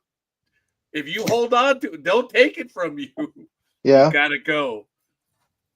No, And- I don't care. If it's a child, you do not take something like that away from a child. Yeah. I Care. agree. I don't care about the rules. I don't care about nothing. It's a kid, for heaven's sake. But you know what? She got exactly what she had coming to her. So next time, lady, That's maybe right. you'll think before you actually be stupid. Yeah, you know. Yeah. It just pisses me off because to me that's just entitlement. Like, Yeah. just stop. Yeah. And I hate it so Yeah. much. 'Cause, you know, especially kids these days, it's not like when we were growing up that you had more opportunities for things like autographs and what have you, Yeah. or getting, you know, like special merch and stuff like that.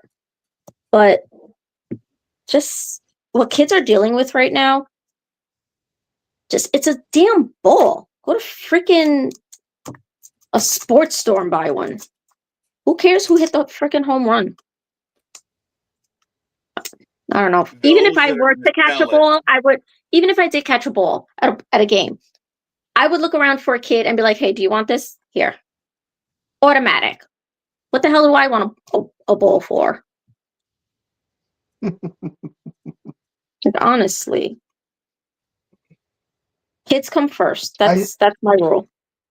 See, I agree completely with that, but the collector side of me, depending on who hit the ball and what significance it holds, yeah, I don't know. I might be conflicted a little bit. You see now, but for me, being the other type of collector, mine is I'm going to keep the ball and I'm going to keep it as a memory, as a keepsake. That's it. I have items of value here, but I would never sell. But see, that's True. different. Most of these people who are catching the balls, they're selling them. Yeah. Yeah, exactly.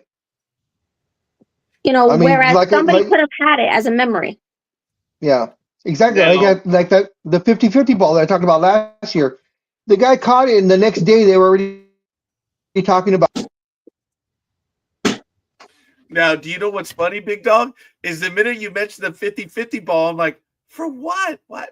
Oh, Whatever that's auction. right. That was for Otani. You see, we already forgot about it. Remember? I said, Yeah, hey, yeah. it's a great thing that he did, but it's going to be forgotten fast.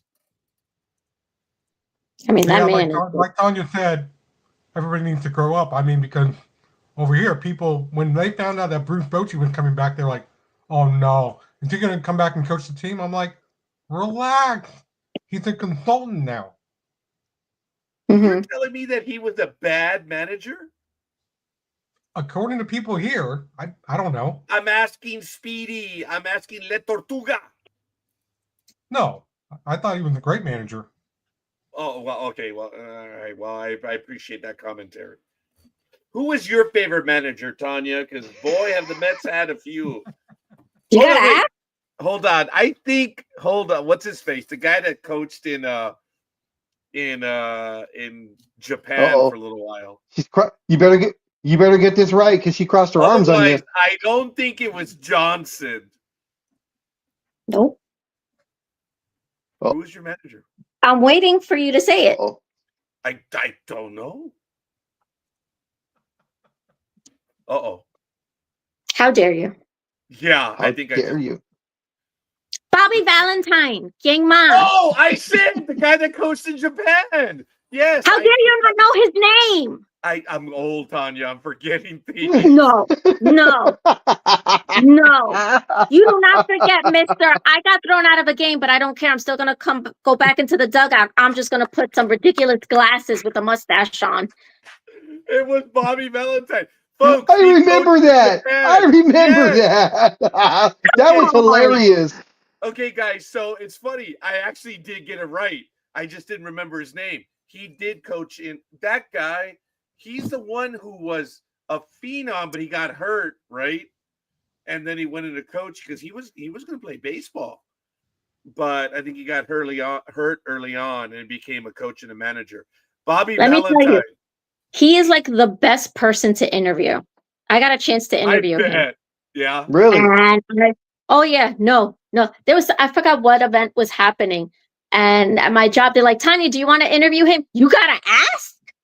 And somebody was like, no, I want to interview him. I was like, sit your ass down. I've been a fan since the 80s. Shut up. Nobody's taking this moment away from me. Who else did I interviewed Art Shamsky. I've interviewed, I mean, obviously I've interviewed guys for you guys. Terry Collins. Oh, Terry Collins is a sweetheart of a man. I was going to say, I bet you he's entertaining to interview as well. Oh, 100%. The stories that man can tell. I met him when I went to Port St. Lucie for spring training one year. And I was like, I just looked at him and I was like, oh my God. And he's like, would you like a photo? I was like, yeah. I was like, this would be so great. There's very few people that I fangirl over. Mike Piazza, I have when I met him. Yeah. Bobby Valentine. Oh my God, if I ever met that man. And Terry Collins. Because it's not just about the fact that, like they were managers for the team and what have you. It's also about, like, I think about their thought process while they're managing the game. I don't give a flying. I mean, man, and if you can get into an umpire's face, tell him off with no problem and not giving a flying flip. Thank you, Mr. Bobby Valentine and Terry Collins. By all means, you do it. And I enjoyed it. There were two particular interviews that Tanya invited me to be on, and I have the images on our Facebook page. She will remember. One of them, I do not understand how we did not get the pick of the day. That was Ralph Branca. Oh my God. Yes. We did not get the pick of the day. Tanya invited me to be in on that one, and I so deferred to her because the interview was going so well. I asked like 2 or 3 questions, and it was great. I was like, I get to be in the interview with Ralph Branca. But the other one was the catcher from the Mets. Remember this one, Tanya? Ed Hearn. Oh my God, I forgot about him. Yeah. I think I still have his phone number. God, he was so awesome. He was the one that blew us all away because he had said, I caught Gooden in the minor leagues and his stuff was better. And I was like, stop it. Don't say, remember that? Remember? But so he was a catcher with the Mets. And again, this was another interview that Tanya had. And I remember asking him, dude, the Mets of the 86 had 5 solid starters with all these different windups. Dude, did you have an issue? He says, I appreciate the way you're asking. He's like, yeah, you had Sid Fernandez, remember? Sid Fernandez, when he came in with that lefty, the side armor from the, then you had, of course, Dwight Gooden over the top of the curveball. All the different starters that they had, Rick Aguilera, Ron Darling, and I think there's another. Oh, did they have Ojeda? I think it might have been there, but yes, this guy was so cool, man. He was on with us for a long time, Tanya. I remember that interview. Let me tell you, and I tell everybody this, all of my best interviews have been with NDB Media. All of them. So that's why I'm like, I am always faithful to NDB Media because I had like the best interviews of my career with you guys. And I never would have if I wasn't a part of NDB Media. So there's that. Well, it works both ways. You interviewed quite a few people. And when you invited me to be in on those two, I was like, oh my God. All I could tell you, Tanya, was I was like, oh my God. And I just did my best to know my place.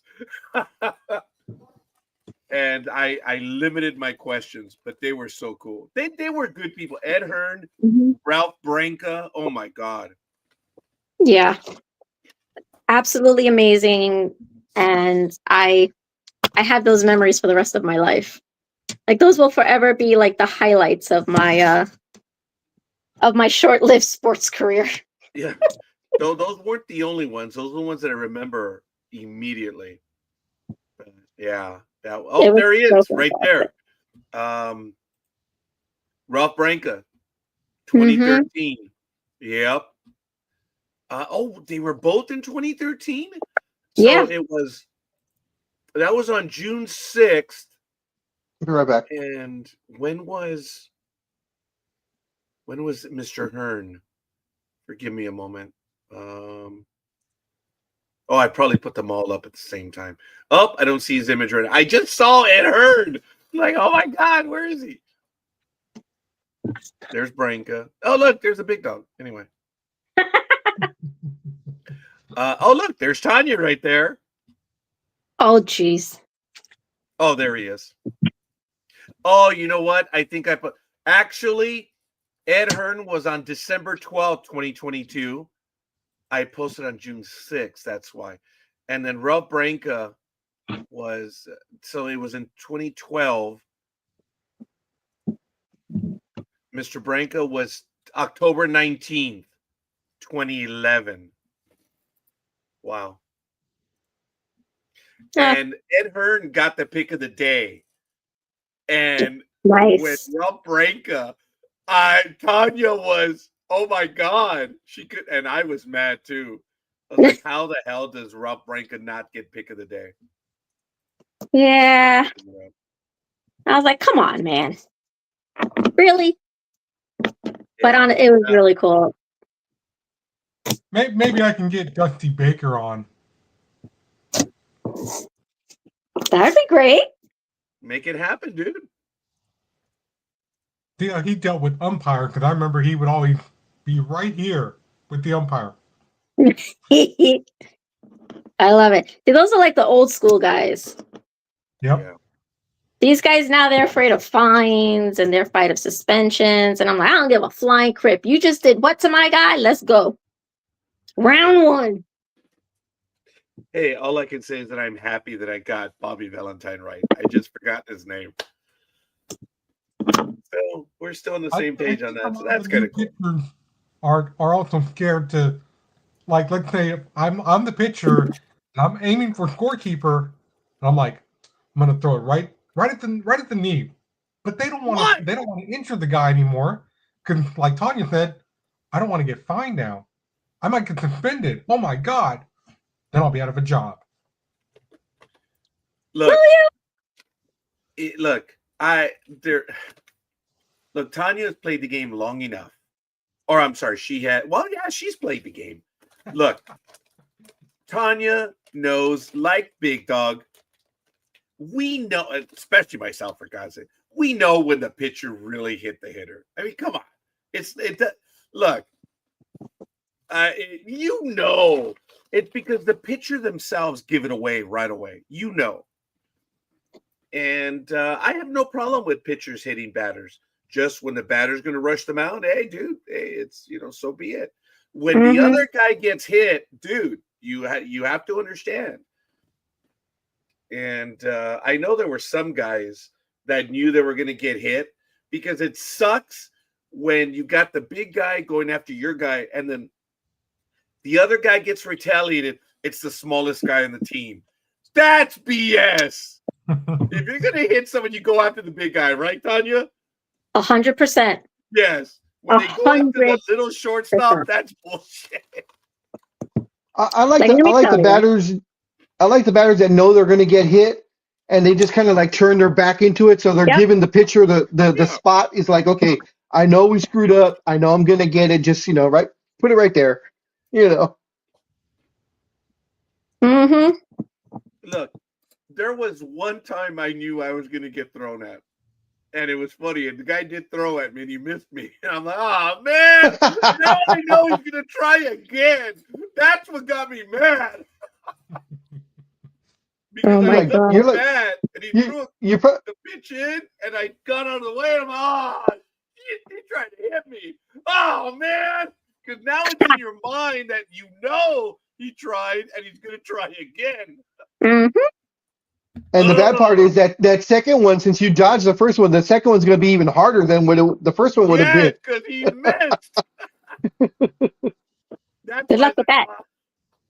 yeah, that's why it's really funny when they miss the first time. That's when you get mad. I should have leaned into it, but no, he threw hard. He threw inside, and I was able to get outside. And I got mad at myself. He's gonna try again. Damn it, Ha! You probably deserved it anyway. Tanya. Wow, see, there's Ice Princess. There it is. Wow. Okay. All right, maybe. Let's be real. No, did you hear Tanya? I said, well, okay, maybe. Yeah, exactly. Oh my goodness. Hey guys, we are nearing the end of our program. It is we're coming up on 10 o'clock in a few minutes. We did our football stuff. We talked some baseball news early on, which was really good. And just want to let everyone know, head on over to ndbmedia.net. There's a lot of stuff going on. And we'll be back, of course, next week on Saturday. And there is a lot of stuff. We're going to be reviewing Star Wars, as you know, Star Trek, and Game of the Night of the Seven Kingdoms starting January. So just hold on for that stuff. But Tanya, wow. What a thrill, again, having you on with us and sharing these stories. Just having these conversations with you is a lot of fun. Until I get on your case, right? You know what? That's okay. You know, I think it's funny. It's like when Tanya's pitching, I'm the batter that she throws at. You know what? All right. I know it's going to happen. I still say the funniest thing was 2 years ago. Because, Tanya, you know, I never engaged you publicly. I never. You left, and I started like, oh, yeah, well, you know, it's Tanya, blah, blah, blah, and this, and then you returned, and I was like, oh, hi. And no one told you. You just came back. You're like, oh, shit. Hi, what's up? Uh-huh. You should know better of all people because you Hispanic. You know that us Latinas. I just thought it was so funny how they sold me out. It's, oh, Tanya, you should have heard Roger. Like, And oh, my God. right when that happened, I'm like, see, that's why you should do that, because I told everyone about years ago when everybody was talking about, well, there goes Matt. Yeah, okay, he's not here anymore. And people thought that me and the boss left. And then I come back and they're like, Matt can't do this, Matt can't do that. And I was like, what? And they turn around and they're like, oh, how long have you been standing there? I'm like, I think I've been here for a good 3 minutes now. I heard everything you said. Go do this now. And they're like, oh, man. See, you don't know who's listening. So Exactly. when Tanya came back, I was like, see, now you're in trouble. Good times, good times. I just thought it was so funny. The one time I decided to mouth off, you came back in 2 minutes. I'm like, shit. And then it becomes a situation of, okay, so what did we learn? I'll tell you, you've been bursting. That's it. I don't mouth off anymore. I don't. I never did. The funny thing is, Tanya, I never did. But you had gone after me for the Yankees straight up, and I'm whoa. And you left, and, you know, I got all ballsy the minute you left. That's why it was even funnier. Listen, remember, there's always somebody who has bigger balls than you. Yeah, well, sadly, that day it was quite clearly proven. That was one of our funnier moments, Tanya. Oh my God. But it was so funny that when you came back in, I was like, oh, hey, Tanya Grazer. Oh, no. Roger was talking shit. God, they didn't even hesitate. Nope. Everybody was like, well, alrighty. I have one last. I have one news article. It's not sports related, but we are. It's comic related, so it affects a few of us here. But there was an auction last week from Heritage, and it was a Superman #1, which of course is the book after Action Comics 1. It was found in an attic of some two brothers, or actually two grandsons, went to clear out the grandparents' Basement. attic. Oh, well, this one says attic, actually, but it could be the basement. You're probably right. But Yeah, we covered that story. Oh, did you? Oh, when did you guys cover? Oh, I wasn't around, I guess. Oh, this So is yeah, so she's not attacking me. So it realized 9.12, so $9,120,000 after their course of heritage fees, which is, it completely shatters the record, which was set last year by Action Comics 1, which sold for $6.5 million. Must be nice to have that type of money. Yeah, no kidding. I don't know if you've actually seen a picture of the comic itself, Tanya. I don't know if it deserved that 9. There's a few flaws in there. And I know the comics from 1939, but I think CGC was a little generous with it, but still the 9, I mean, it is a beautiful, pristine copy. And the fact that it went for that amount of money is just crazy. Yeah, I agree. I'm sorry. I'm not paying that type of money. I don't care if I do have the money. That's what I always talk about, like when sports auctions come up and they have like Babe Ruth's a signed ball or his jersey that he wore in one of like the 1922 World Series or something. I think that sold earlier this year for like $7 million. How about the Nolan Ryan jockstrap? Oh, that was funny. That was funny that it actually sold. That stuff. I was telling Scorekeeper about the Babe Ruth jersey. If I had that kind of money and I want it, I'm sorry, I'm wearing it. I'm putting it on at least once. If I'm paying $7 million, and Babe Ruth was a big guy, so I'm a big guy. It probably would fit. Well, remember, David Wells bought the Yankee cap. Oh yeah, for $35,000. And he wore it. Yes, and he wore it. He got fined, but I think he sold it for like $300,000. Yes, he did. Because it was worn twice. What's that? That's a comic that sold for $9.2 million. Yeah, yeah, right. That's what it is. That's funny. I just want one of those big, huge comic books for some reason. I see Okay, I know the one on the right is Superman Blue. The middle one I believe was the 3D issue, and I think the one on the left is the lenticular cover. Okay, well, let me finish up real quick. Tanya, you know what I want and need. 10 cards. Just let me know. Just get a hold of me whenever, okay? Will do. Thank y'all. I thank you, and then we can get back to the rest of the stuff. I'm going to have to get going either way because it is 10 o'clock. Same here. Okay. I have to get on the road. Godspeed on your trip, young lady. Thank you. Everyone else? Yes. All right, guys. We appreciate that, and we're actually going to finish under 4 minutes. Unbelievable. I mean, 4 hours. So this one's good. All right, guys. We'll see you on the other side. Thank you for joining us, and appreciate it. Bye, guys. A lot of football tomorrow. We'll see you guys. All right, guys. Take care. Peace always. We'll see you guys on the other side. Bye. Be safe, everyone. There you go. There it is. That's the one. See, my problem is there's this, right? If you notice over the S, there's that little dark spot.